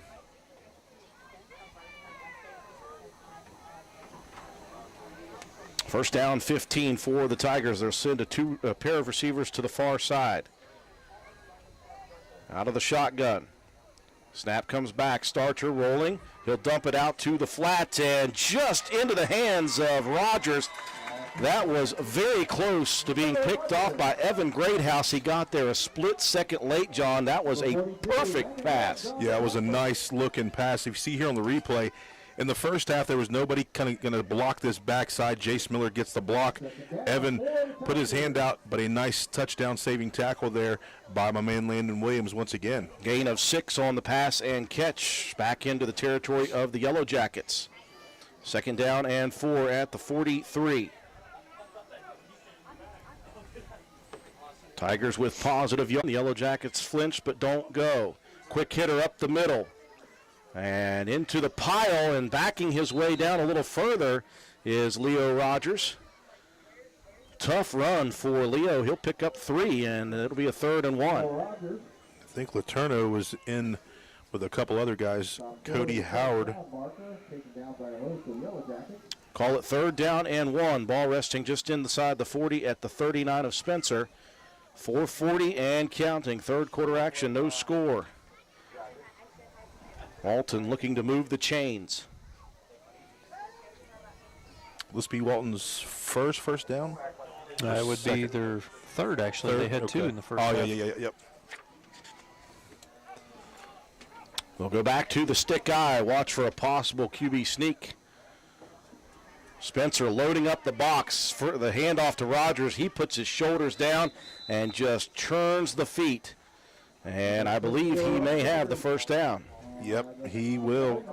Casto and Lesher in there help out.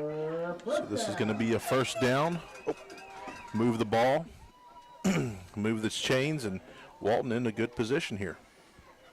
Tigers moving the chains and moving some clock. We're down to 4 minutes and counting here in the 3rd.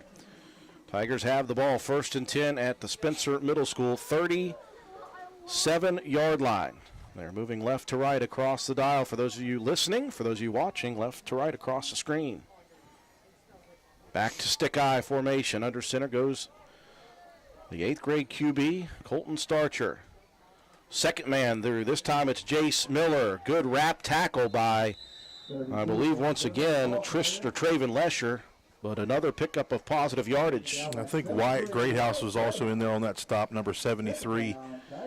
If you get a chance to see him later on tonight, he's got a sweet haircut today. I wonder who did that. It's got a big Raider on the back. Nice. Gain of a solid 4 yards on the play, brings up 2nd down and 6. Actually 3 on the play. I can't add or see. 2nd down and 7 inside the 35 at the Yellow Jacket 34-yard line. 2 minutes, 55 seconds and counting here in quarter number 3. Fully loaded pistol. Starcher takes the snap. He's going to roll near side. Gets a couple of lead blocks. Breaks a tackle. Inside the 30. Inside the 25. Still moving his feet down to the 24 and maybe down to the 23. Yeah, just a nice design play here, Drew. Give it to your big man. Let him follow some blockers. You can see some guys shooting in here and a hand by Cody Howard, but the strength of Starcher, and he churns his legs and takes a couple guys with him and moves the football for another first down for the Tigers. Chains moving, clock moving for Walton on this second offensive series of the second half. 2 minutes and 30 seconds and counting. The Tigers inching closer and closer to the red zone. 1st and 10 at the Yellow Jacket 23-yard line.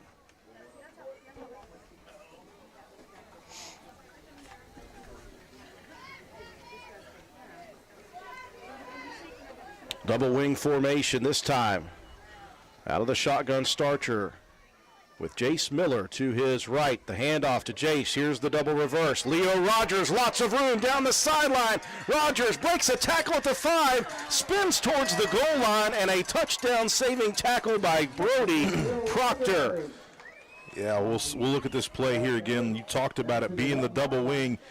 Watch Leo Rogers. A little pirouette, back across, and nobody out there. But Spencer's defense was full, so now Walton in business right now with the ball on the 1-yard line. The Tigers tried that play in the first half. It was slow to produce, and it ended up losing yardage. That was a very good play for the Tigers. They've got it now, 1st and goal from the 1, and you got 2 big backs in the back. You got 3 big backs in the backfield. You've got options. Yeah. I might think, though, keep a hold of the football here. Yeah, put it in the hands of Starcher. Yeah. He'll go under center, stick eye formation.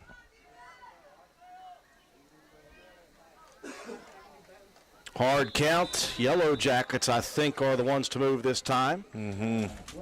That will cut the distance in half. It'll be 1st and goal from the 6-inch line.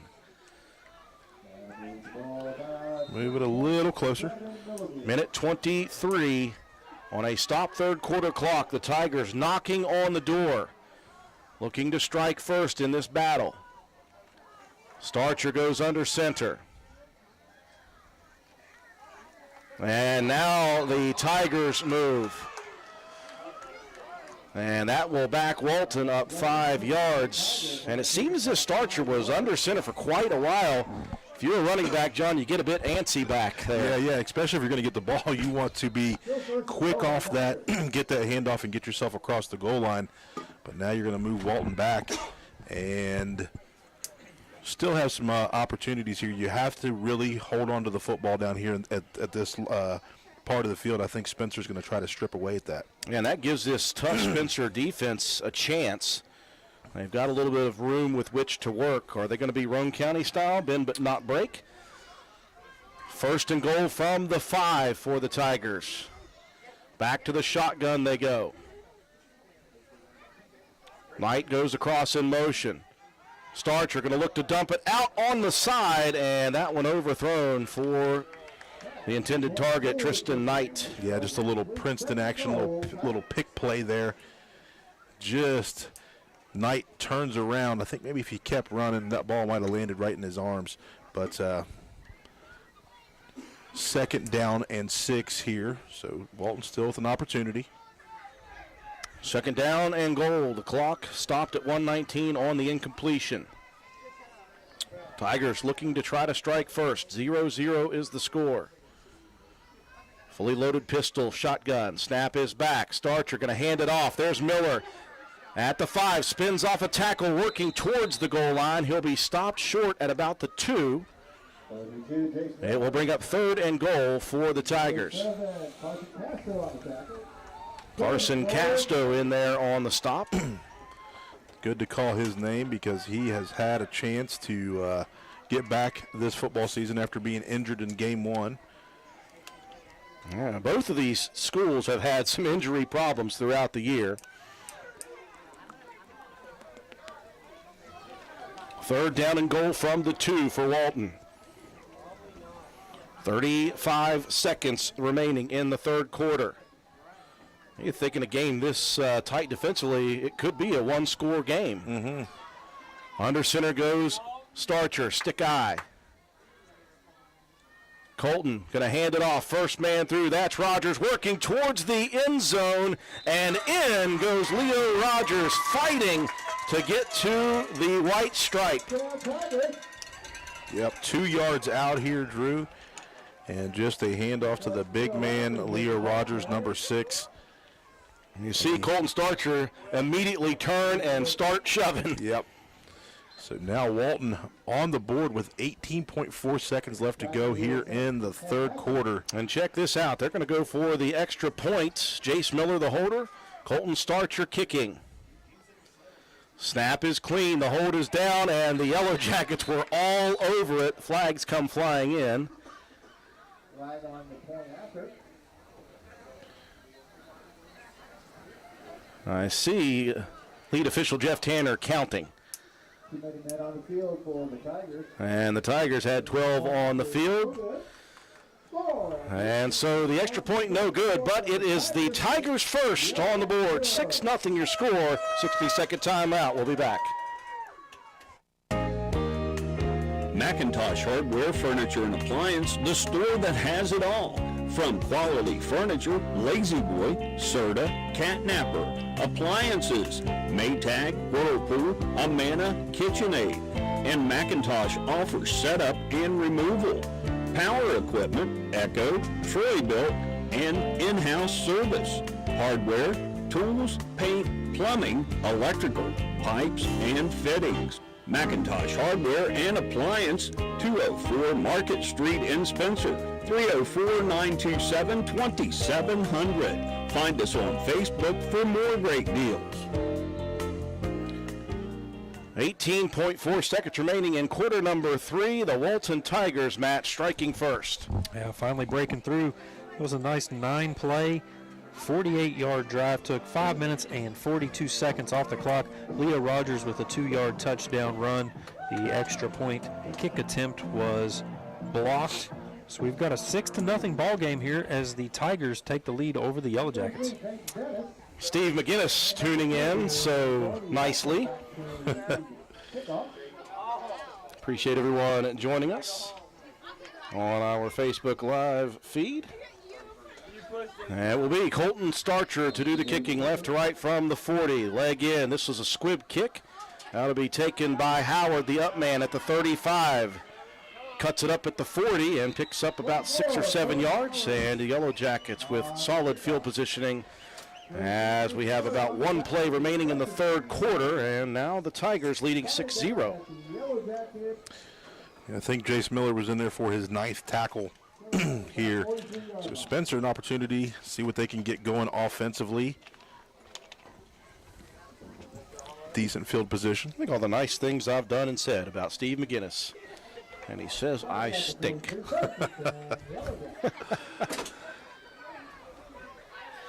Yellow Jackets break the huddle at their own 43. They'll send a pair of receivers, Laterno and Evan Greathouse, to the near side. Shotgun formation for Brody Proctor. The snap back. Here's the handoff. Casto jitterbugs, cuts it up the middle and picks up a nice 3-yard gain. Good vision inside for Carson.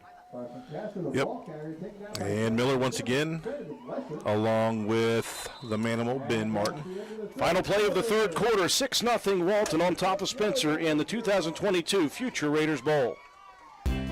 For the next few seconds, picture yourself retired. What do you see? What sounds do you hear? How do you feel? However you picture your retirement, planning early is the best way to make it happen. And State Farm agent Norman L. Daniels is here in Spencer to help. He can chat with you about the kind of retirement that you want and then help you find the best ways to save for it. A little today can add up to a lot tomorrow. So get started now. Call State Farm agent Norman L. Daniels in Spencer at 304-927-5680 and picture yourself happy.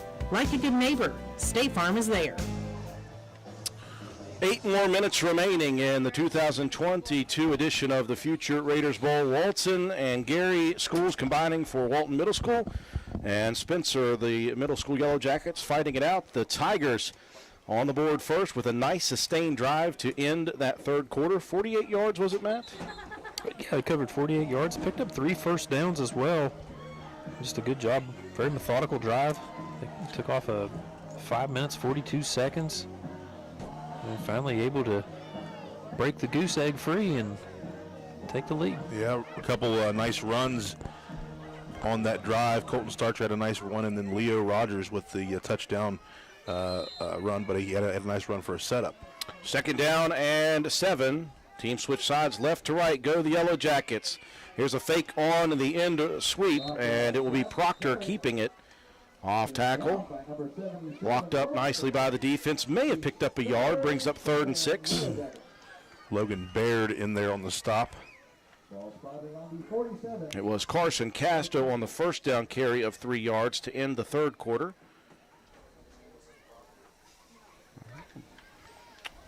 Give a couple of yards for Proctor's. 3rd down and 5. Pair of receivers to the far side. That's Greathouse, and in the slot, Letourneau. Letourneau in motion to the near side. They'll fake the give. It'll be Proctor off tackle. Proctor with lots of room over midfield. Proctor breaks 3 over the 30, past the 20. No one's going to touch Brody Proctor into the end zone for the Yellow Jackets. Offensive explosion here, Drew, as a nice run up the gut. Kind of give you that motion, take your eyes away, and Proctor up the middle. 2 touchdowns here very quickly at the end of that third and beginning of this fourth quarter as they tie the ball game up. Spencer Middle School and Walton 6-6 here, with Spencer an opportunity to go up. As Proctor will enter the huddle, a chance for the Yellow Jackets now to take their first lead. 7:09 remaining in the fourth quarter.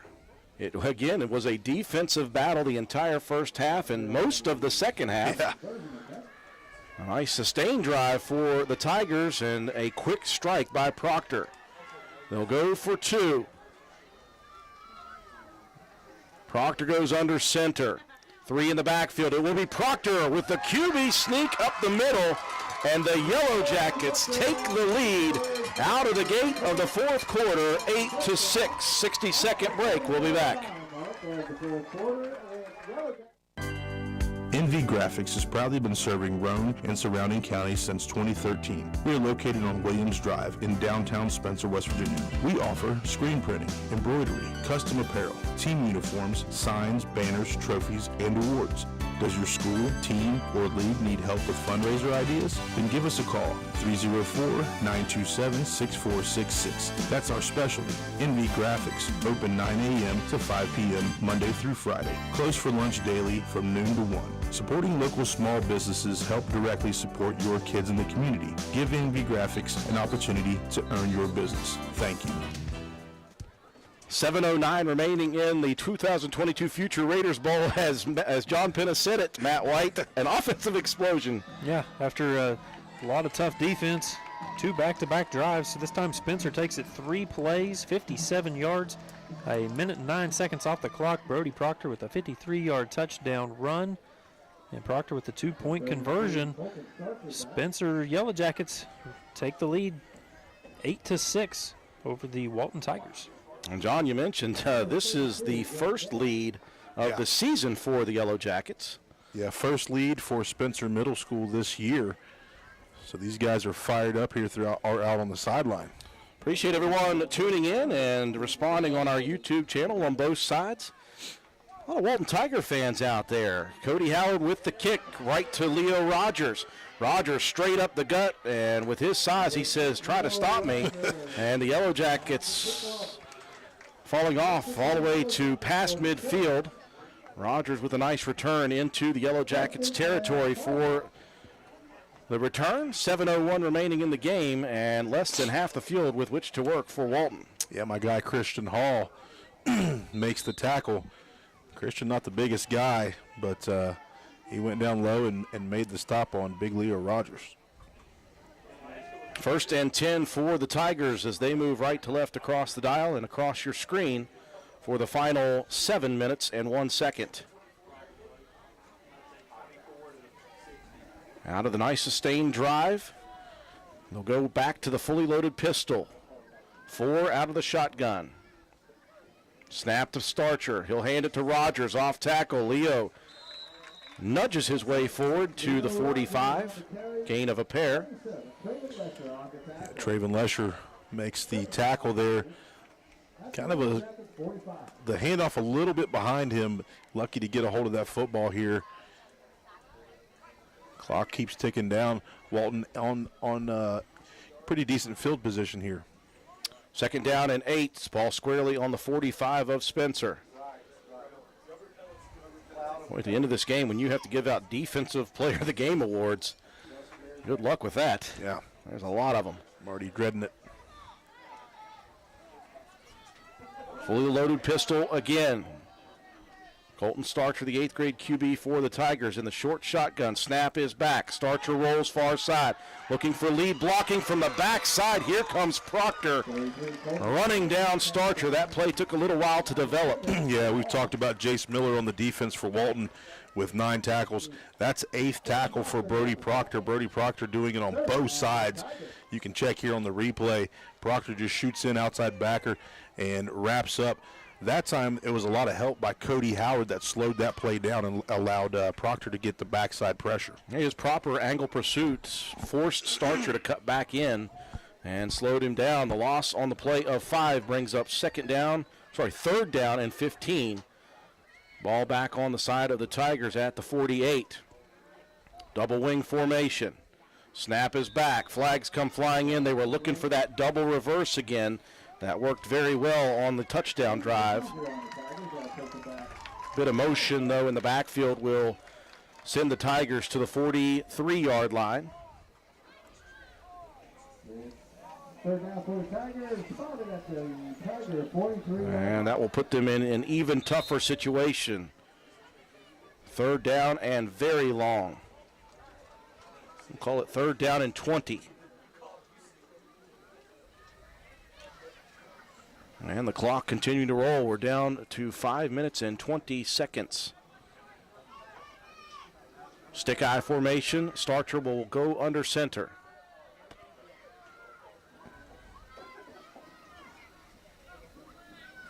Starcher looking for that hard count. The Yellow Jackets didn't move. Quick hitter to Rogers. Outside goes Leo. Breaking down the sideline past the 40, past the 30, breaking tackles to the 20, to the 10, to the 5, and is he in? The official goes flying to the ground, up and in. And he's in. What a carry by Leo Rogers. Rogers just stiff-arming along the sideline. You can see him shoulder down, break a tackle. Stiff arm here. You thought he was going to get pushed out of bounds, but he continues to go. Everybody diving for him. I thought that Lesher was going to get him here. No, and the official takes the brunt of the hit. Two tackles attempted by Lesher on that play. Rogers was falling forward and just, I think, at the last second, extended that football as his knee was going down right at the goal line. Great replay there. And back in front with 5:05 go the Tigers, 12-8. They'll go for 2.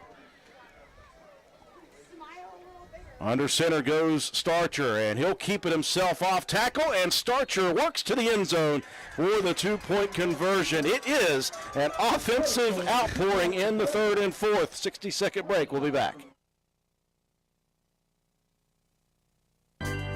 NV Graphics has proudly been serving Roane and surrounding counties since 2013. We are located on Williams Drive in downtown Spencer, West Virginia. We offer screen printing, embroidery, custom apparel, team uniforms, signs, banners, trophies, and awards. Does your school, team, or league need help with fundraiser ideas? Then give us a call, 304-927-6466. That's our specialty, NV Graphics, open 9 a.m. to 5 p.m. Monday through Friday. Closed for lunch daily from noon to 1. Supporting local small businesses help directly support your kids in the community. Give NV Graphics an opportunity to earn your business. Thank you. 5:05 remaining in the 2022 Future Raiders Bowl. It was all defense in the first half, Matt White, and suddenly it's an offensive explosion. Yeah, it's after that play started on the 47, a tackle in the backfield, a penalty. That results in Leo Rogers going 58 yards for the touchdown run. That drive, it was 3 plays, took 2 minutes and 4 seconds off the clock. Starter with the 2-point conversion on the quarterback sneak. So Walton retakes the lead 14-8. There 5:05 left in the ball game. Back deep to receive, Peyton Dennis and Brody Proctor. It will be Colton Starcher to do the kicking right to left. It will sail. This thing was really fun if you're a fan of defense in the first half, but this is getting very exciting down the wire. Starcher lays into it. This is an angled deep kick, landing at the 27, sending Dennis all the way back to the 20. He'll come east to west. Cut it up, young man. He does not. The ball comes out, and jumping on it quickly is Landon Williams, I believe, or who was that? Yep, that was Landon. Johnny on the spot to keep the Yellow Jackets with possession. Colton Starcher there with the push, and Dennis dropped the ball. The ball was there at one of the Walton Tigers' feet, and they didn't even know the ball was down. Tell you, we got a group message going between some Spencer graduates and some Walton graduates, and I just see my phone lighting up. I can't wait to go back and read all of the trash talk. 1st and 10 for the Yellow Jackets, now trailing 14-8. 4:57 left. Proctor out of the shotgun. Here's the snap. Here's the handoff. Off tackle. Casto backing forward, and he's got a couple of yardage. These guys have watched Briar Begler run the football. Yeah. Logan Baird there, the first guy in the maroon helmet to make contact and hold on for dear life as Casto turns those legs and pushes backwards. I thought he picked up a couple of yards. Instead, they'll say forward progress stopped at the line of scrimmage. He was 3 yards behind the line when he got contact. No Great job just play. to get back to the line. And that clock will roll. We're under 5 minutes left in the ball game. 14-8 Tigers leading the Yellow Jackets. Proctor out of the shotgun. He'll fake the give, keeps it himself. Cut against the grain, out to the 25, and tackled forward by Jace Miller to the 27. Good yardage by Brody Proctor. And is that double figures for Jace Miller defensively yet? Oh, yeah, he's got 11 now on the game. Carry of 7 yards brings up 3rd and 3 at the 27. The yard to reach out at the 30 of the Yellow Jackets. 4:15 and counting. Greathouse and Letourneau split to the near side. Now Letourneau in motion to the far side. Here's the handoff. It's on the ground. Howard trying to pick it up. And finally, I think he grabbed a hold of it. That's going to be a big loss, though, for Spencer. Backs them up to the 22. Timing looked a little bit off on that play. Yeah, the ball squirted out and just kind of spun there for a second. Nice job by Howard, able to get back on that football. 4th down with 3:40 left in the game. Landon Williams is the center, guys. He's a tough one. He is a tough cookie. Very team player, too. 6th grader. Shotgun formation again, just a 6th grader lining up against the bigs.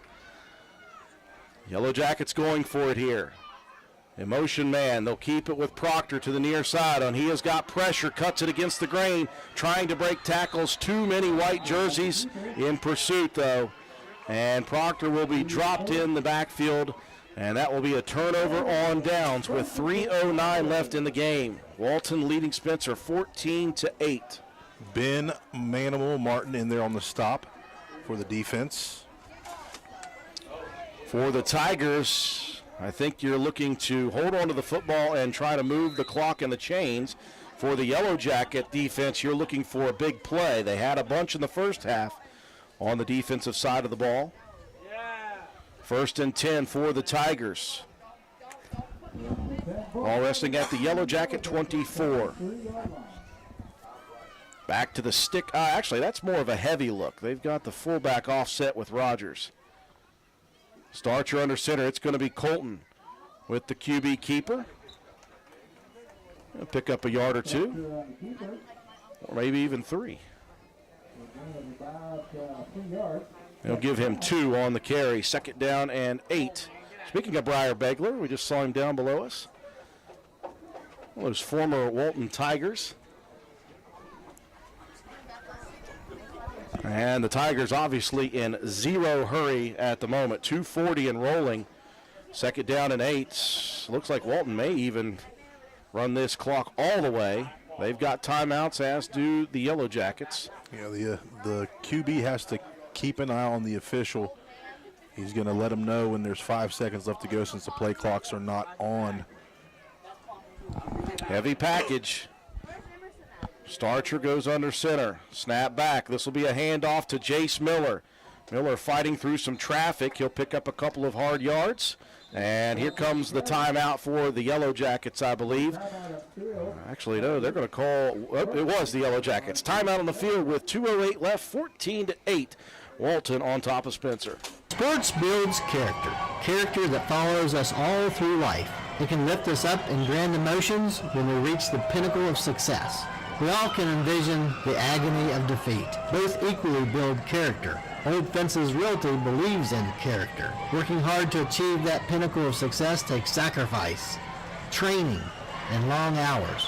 When putting your property on the market, please remember the company that possesses that character. List with Old Fences Realty. And go team! We welcome you back to County Stadium, Future Raiders Bowl. In 2022, it was all defense in the first half, big plays by both defenses, and a nice drive offensively to end the third quarter for the Tigers, followed by a quick strike offensive play for Brody Proctor for a touchdown, and right back go the Tigers with Leo Rogers on a 50-plus yard carry. And the Tigers lead it with a 3rd down and 5, the first time out of the second half for the Yellow Jackets to stop the clock. Fully loaded pistol. Snap is back. Here's the pitch to Rogers. Rogers cuts it back. Rogers works down to the 15. The Yellow Jackets swarm, and it's going to be a 4th down and 2. And the Yellow Jackets, I imagine, will burn their second timeout quickly. And we've got the game right now, John, as if you're the Yellow Jackets, you must stop on this 4th down and about 1 yard to go. If the Yellow Jackets can hold, they've got an opportunity with about 2 minutes left. And for the Tigers, if you squeeze it across, then you've got yourself a possible ball game, barring something crazy like a snap miscommunication or a fumble. Yeah, Walton has to just hold on to the football here, Drew. They have to make sure that they get the ball across the line, and this one's pretty much over. Spencer, you gotta stay tough on the defensive front, and you gotta try to strip that football out to give yourself a chance here with 2 minutes left to go in the ball game. We're getting messages from people out there. I'm supposed to call Tristan Knight ham slice once, so there you go. He is dotting that power I. Is Tristan Knight. Here it is, 4th and 1. Under center goes Colton Starcher. The ball game right now, as the Tigers were looking for the Cleveland, and the Yellow Jackets did not give them the first down. I think that must have obviously, John, been one of the things that was demanded by Coach Randy Lawson in that last timeout. Do not jump off sides. Do not jump. Yeah, don't give them this first down. Right, you got to be smart here, and Walton didn't have a play design. They were just looking to try to draw them off sides, so now Walton will put a play in and see if they're able to get this first down. Actually, I think that was probably the demand in both huddles. Yeah. Coach Scotty Blackwell saying, we're not running a play, do not jump, no matter what. So both squads talking it over with a 4th and 1 remaining. The ball resting at the 14 of the Yellow Jackets. The yard to reach is the 13. If Walton gets the first down, they can run out the clock. If the Yellow Jackets hold, they have. It'll probably be about a minute 50 remaining, and they are down by 6, 14-8. Here we go. It's been a close game throughout. Colton Starcher will go under center.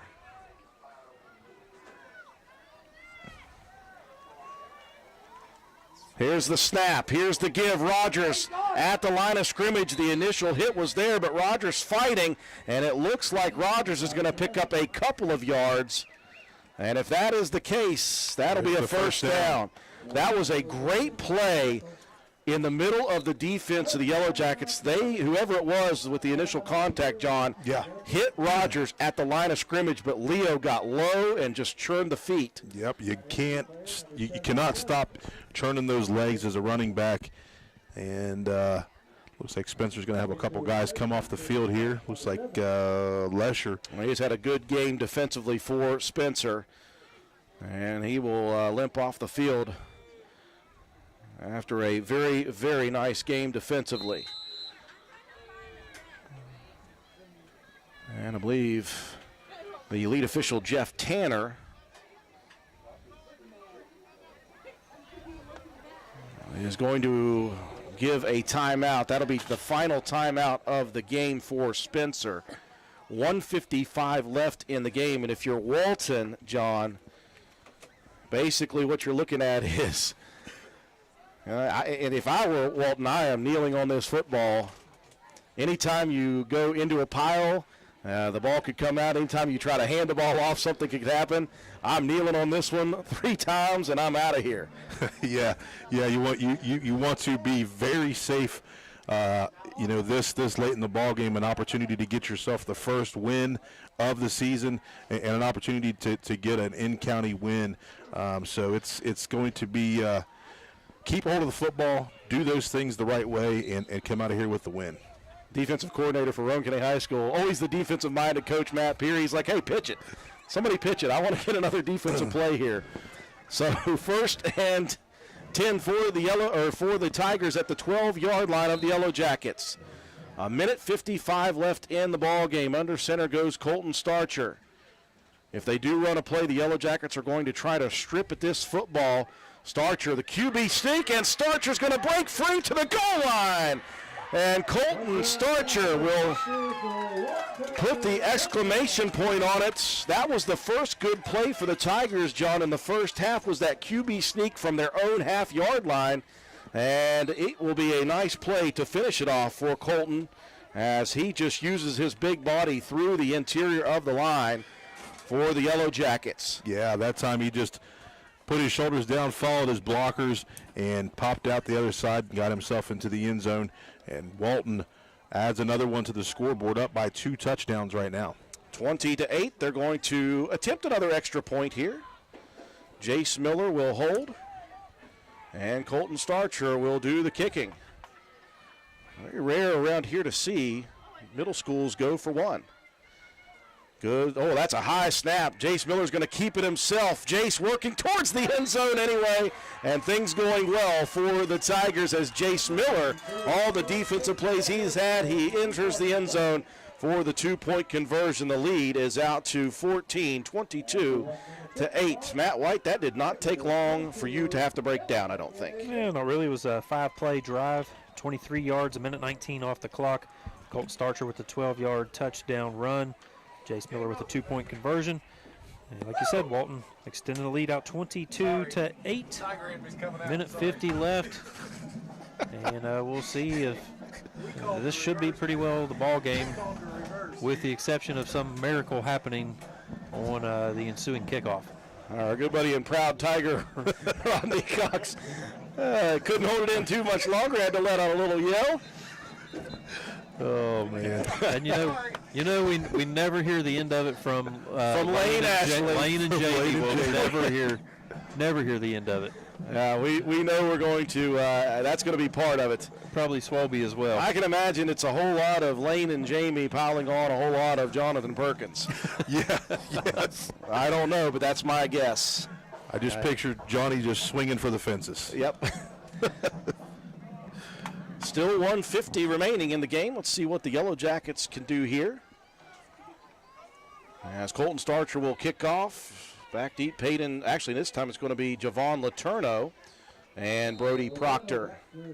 Starcher going to kick this one high, shallow. It'll land at the 27, and Proctor will pick it up at the 25. Brody moves to the near side. Now back to the far side. Proctor from the 25 all the way out to the 39-yard line, maybe even the 40. And ham slice with a tackle. There you go. Ham slice it is. Tristan Knight. Heard of home slice before back in the day, but ham slice? It's a new one. We'll have to get the backstory there sometime. Minute 42 remaining, 22-8. If you're a Yellow Jackets fan right now, they've got some time with which to work. If you're a Tiger fan, just let that defense continue to eat here. We don't care either way. We're just rooting for a good game as we've got here today. Yep. Proctor will remain in at QB. The pair of receivers split to the near side. Here comes the snap. It's low. Proctor is pressured. Proctor wanted to deliver the pass, made the better decision. He tucked it at the last second. There was a ton of pressure on him after the low snap. Guess who was in there? Jace Miller. Get familiar. Speaking of Coach Matt Peary, he's probably licking his chops right now watching Jace Miller eat. Yeah, Jace Miller, Logan Baird, both in there on the stop. Just that defensive front for Walton, just kind of having their way right now, pinning their ears back. Second down and 12 on the loss of 2. Snap back to Proctor. 5-step drop. He's going to launch it outside. Letourneau coming back after it, and a great play by Javon. He adjusted to the short throw, and there was good coverage out there by Fisher Boyd. Unfortunately for Boyd, Letourneau came back for the ball, and Boyd's going to get whistled. It's about time Joe Mike actually made a call in this game, right? I think he's thrown that flag one time. He's over there talking a lot, I bet. Oh, yeah. Yeah. Guaranteed. So the penalty will be 15 yards on the pass interference, and that will move it into Tiger territory at the 48. Just 1 minute, 5 seconds remaining in this 2022 edition of the Future Raiders Bowl. Again, great defensive play in the first half, a lot of cool offensive plays in the second half. Proctor out of the shotgun once again. A pair of receivers split to the Spencer sideline. Snap back. Brody, 5-step drop. He's going to launch it deep down the field. He's got Letourneau coming back for it, in and out of the hands. And Ham Slice had himself a chance at a pick again. Yeah, he and Boyd both back there, double coverage. Letourneau went up for that thing, ball close to him, but good coverage by the secondary of the Tigers. And a nice little pass there by Brody Proctor. What I like about Letourneau is he's played enough football and he's got a football mind. Mm-hmm. He lined up at QB for a while. Now he's out there at the slot. He is coming back and adjusting to passes. Going to be a very good player at the next level. And we still got a while for him. He is just a 7th grader. Snap to Proctor on 2nd and 10. Brody steps up in the pocket, tipped in front of the target. That's Boyd again. They were looking for Evan Greathouse. Yeah, you had Boyd over the top, and then you had TJ May that came underneath. He's the one that got his hand up and got on the football to pop that up. They were looking for Evan Greathouse. Good play by TJ. He made a big play on a touchdown-saving tackle in that second quarter. 3rd down and 10, 54 seconds remaining in the game. 22-8, Walton leading Spencer.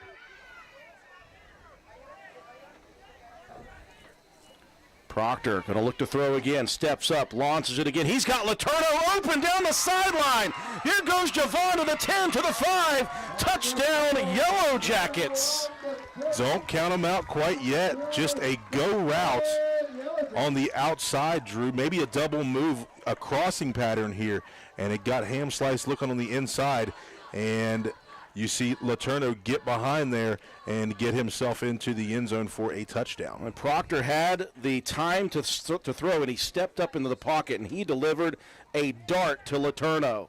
22-14 now. It's a one-score ball game with 45 seconds left. Going for 2. Proctor under center.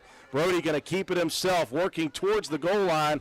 The Tiger defense, though, fights back and stops him at the goal line. So you go back, John, and I talked about that with 2 minutes left. Once Walton moved the chains, I said I would just kneel on it and win this game if I'm Walton. They chose to go for it. It ended up in a score, but the Yellow Jackets are going to kick it onside here, and we may have some more fireworks before this game ends. You never know. I mean, we talked about the offensive explosion, and it's kind of happened here in this fourth quarter, and I wonder if Rodney Cox is still hanging out. Where's Rodney? Is he still in the building? He's coming back. Matt White, break that one down for us. Yeah, Spencer battling back. That was a 5-play drive, 61 yards, 1:05 off the clock. Brody Proctor to Javon Letourneau for the 48-yard touchdown pitch and catch. The 2-point conversion attempt was no good. 22-14 now. Tigers on top of the Yellow Jackets. So we're entering that territory of chaos right now. You never know with an onside kick or, one of those little squibbers that, is hard to handle. They're going to have Colton Ash kicking off here as the onside specialist. And if you're, of course, Coach Scotty Blackwell in the huddle saying, hands, get on it and drop yourself down quickly. Hands team, hands team. Ash looking around that front line. Here we go. Onside kick. Everybody in the building knows it's coming. Ash approaches. Leg in. It's a very good onside kick. It hits off of a Walton player. It's still on the ground. Still on the ground. Did the Tigers get it is the question, or did the Yellow Jackets recover it? It looks as if the Tigers have the possession. Evan Greathouse came up with the football. And Coach Sam Lawson arguing that the Walton player didn't have it secured, and Evan Greathouse came in at the last second and pulled it off of the leg of the Walton player. Did you see who the Walton player was that recovered that?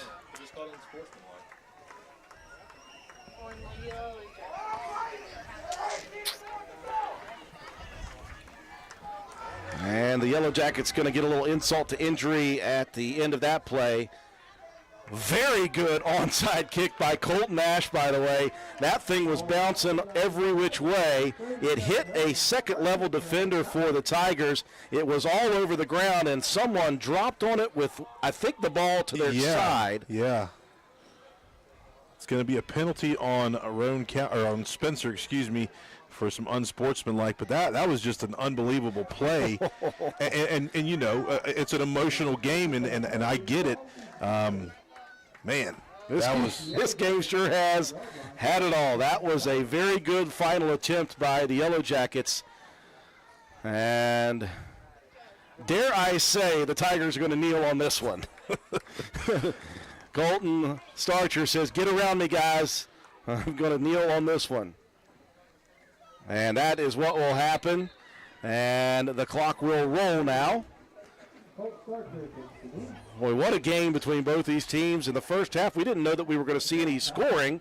It was all great defensive plays. And in the second half, both teams have struck for a couple of touchdowns in very interesting ways.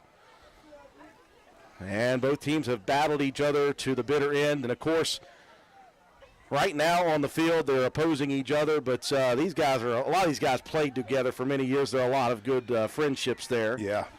And 19 of them are going to no longer have to play against each other next year. One more kneel on the football for the Tigers.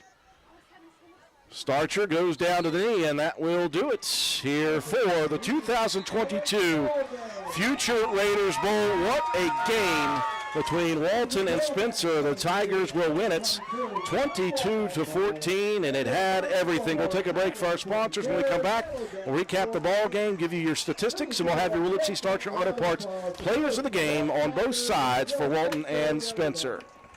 The Spencer Pizza Hut is proud to be the exclusive sponsor of the Fan of the Week each Friday of the Raider football season. Stop in and see us at 509 Ripley Road, fill out an entry form, and drop it in the box at the front counter for your chance to win a free large one-topping pizza. Stop by the Spencer Pizza Hut for all of your favorites. Original pan, original stuffed crust, hand-tossed or thin and crispy pizzas, breadsticks, cheese sticks, wings, oven-baked pasta, desserts, and more. Open 7 days a week, dine in or carry out. Call us at 304-927-4619 or order online at pizzahut.com. No one out-pizzas the Hut. Your bank shouldn't make you feel like you're on an assembly line. It's about you, your family, your future. That's why you're gonna feel good about Polka Valley Bank, because people have been feeling good about us for over 100 years. Bottom line, we have all the services of a big bank, but we're local. At Polka Valley Bank, our decision-making is local. Our people get to know you and call you by name. It's a relationship with a bank that you can feel good about.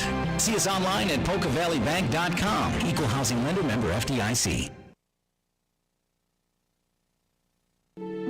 Primary care is like a bridge, moving you from one side where you need vaccinations, screenings, and medical advice to the other where you receive essential care to remain healthy and active.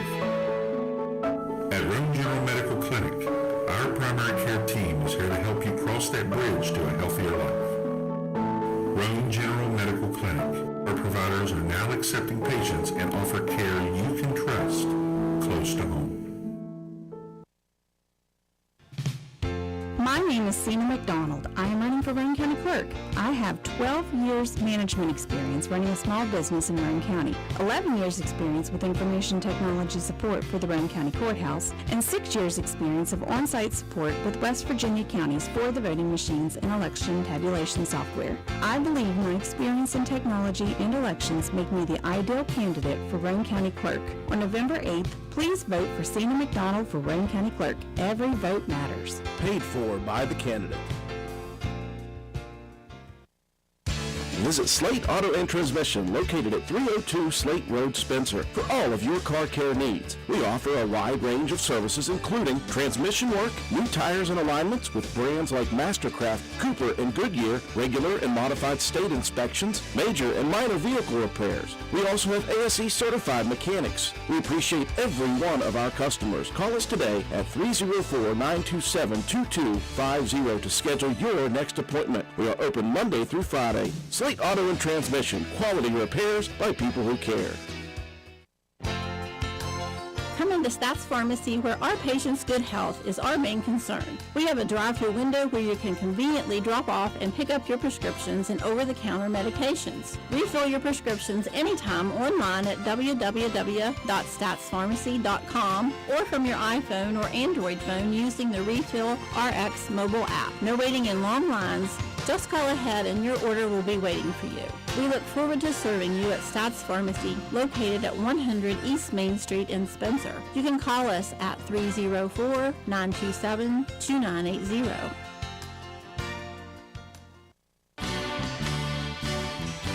All you need is parts. All we need is parts.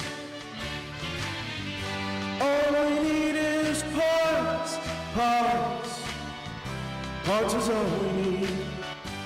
Well, maybe not all you need. Sometimes you need more. Willard Starchers has you covered with lots of parts and more with their high quality and strong sales staff to help diagnose your repair issues and provide you the expertise to ensure that you get the right parts, tools, and fluids to get your job done. If your car needs fixed and you need some parts, who are you going to call? Willard Starchers. Open 7 days a week. Dial 927-2520. We welcome you back to County Stadium, the final here tonight from the 2022 edition of the Future Raiders Bowl. Walton defeating Spencer 22-14. This was a first half of pure defense, and when I think back on the first half, it wasn't as if both teams were just fumbling footballs and doing bad things. It was defensive effort and plays being made by both sides. There were strips that caused fumbles. There were very nice defensive plays for interceptions. There was a great hustle play to give a turnover on a special teams play. And at the half, it was 0-0, and it was all defense on both sides. We had wondered if one score was going to be the difference in the game. Walton struck first in the second half. They mounted a significant drive of 48 yards and churned up a ton of the third quarter clock. In fact, they scored with just 18 seconds left in the third. They went for an extra point. Had a little bit of confusion. They had 12 on the field, so they didn't get that one. It was 6-0. Walton striking first, and Spencer comes right back on the second play of their next drive in the fourth quarter with Brody Proctor breaking free for a long run for a touchdown. Going for two, Proctor into the end zone, and Spencer takes their first lead of the season, 8-6 at that point. And that was just the beginning, as coming back was Walton with a couple of touchdowns in a row. You got Leo Rogers from 58 yards and a TD, and then a two-point conversion for Colton Starcher. I've said Pax's name enough in my life. And then on downs late in the game, you had Spencer Middle School trying to stop Walton with 2 minutes left on a 4th down and 1 from the 14-yard line of the Yellow Jackets. Leo Rogers able to pick up 2 yards on the first down. At that point, the Tigers could have just knelt on the football and run the clock out because the Yellow Jackets had no more timeouts remaining. Instead, they chose to run up the middle still as a QB sneak. Colton Starcher, and he goes in from 12 yards for the score, the two-point conversion. The extra point was a high snap that Jace Miller took and ended up into the end zone for the two-point conversion. At that point, you had about a minute left in the game, and it's 22-8, for Walton. And you think, okay, this thing is almost in hand. Yellow Jackets come back with a very nice drive, all on the pass. Brody Proctor to Javon Letourneau for a deep touchdown. As you're watching on the Facebook or the YouTube live feed, the touchdown pass and catch, and the two-point conversion for Proctor was no good. At that point, it's 22-14, and you have about 40 seconds left in the ball game. They bring Colton Ash in on a specialty onside kick, and he kicked a perfect onside kick. It hit off an up man for the Tigers. It was on the ground. It was gobbled up on the side by a Walton player. Yellow Jackets jump in. Evan Greathouse comes up with the football, but it's already called Walton's football, and that is when the Tigers decided to kneel on it. What a game, John. Yeah, what a game, and an opportunity for us to highlight these guys that are going to be Raiders next year. A few of these guys will be back to play for the middle school team, so congratulations to Roane County for having the opportunity to bring up some nice looking athletes and some good football players next season. Well, you guys were watching our highlight film. Coach Paul Burdett and his staff, obviously, as they traditionally do, came down to the field, brought both of the teams together. And again, both of these teams they know each other very well. They played with each other for many years, and they've got that separation for a couple years. But again, he talked about at halftime, the message stays the same each and every year. You had to be apart for a couple of years, and it's over now for those 8th graders. 19 8th graders from both teams will head to the high school next year. I'm sure he mentioned we want all of you in the program. We want you all to stay in the program. Get your buddies to come in. You get 19 athletes coming up as freshmen. That would be a very nice boost for the high school program. In the end, Roane County wins because we got to see some fun action from very good athletes on both sides of the football. 22-14 your final score. Matt White, break it down for us. Yeah, there was defense in the first half and big-time offense in the second for Spencer. Brody Proctor, he finished the game 12 carries, 73 yards, and a touchdown. Cody Howard, 6 carries for 10 yards, and Carson Casto, 6 carries for 0. In the passing game, Javon Letourneau, he was 2 for 2 in the game for 5 yards. Both of his completions going to Brody Proctor. Brody Proctor was 1 for 5 in the ball game, 48 yards and a touchdown going to Letourneau.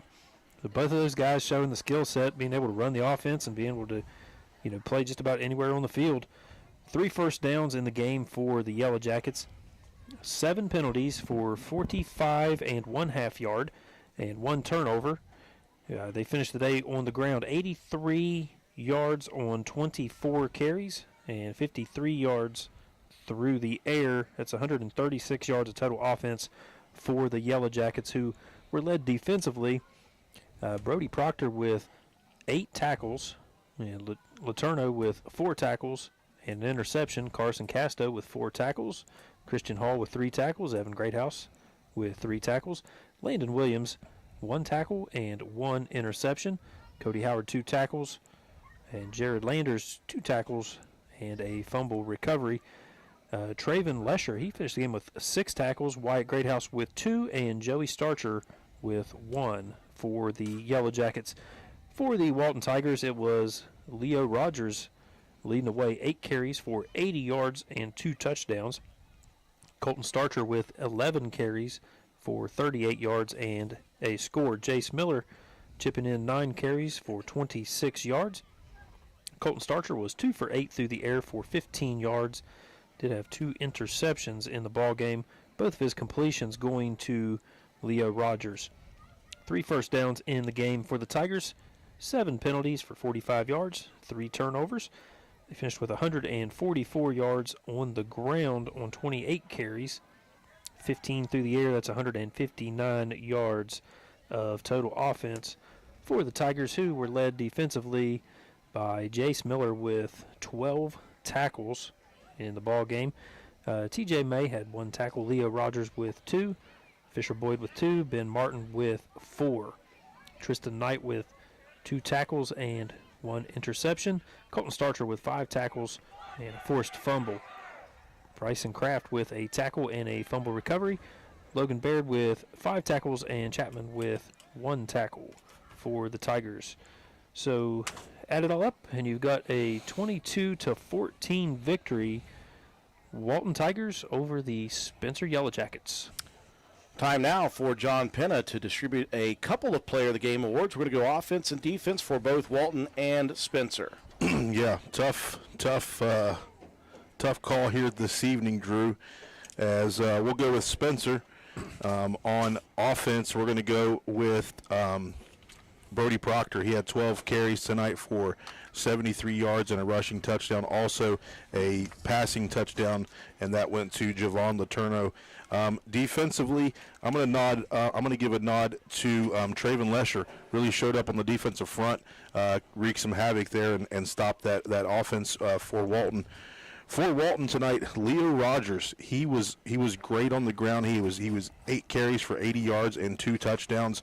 And then defensively for Walton, Jace Miller, he had that thing wrapped up defensively about in the first quarter. So congratulations to all 4 of those young men, and hope to see those guys up at the high school next year and give us an opportunity to call their names throughout the future. Again, we will upload this video once we hit the record button to stop recording, and we'll get it uploaded as fast as we possibly can so these young boys can go back and watch it on our YouTube live feed. The final score here, 22-14 Walton over Spencer. Our next sports broadcast, again, 2 nights from now, we'll make our final regular season road trip to Braxton County High School for a 7:30 p.m. kick. Roane County and Braxton County will be on the air with pregame coverage at 7:05 p.m. For our entire broadcast crew, George Allen, our studio technician, back at WVRC Control, Katie Nutter, our camera person, Joe McDonald with A&M Digital Technologies, providing the graphics, the instant replays, and the scoreboard, Matt White, our statistician, John Penna, my color commentator.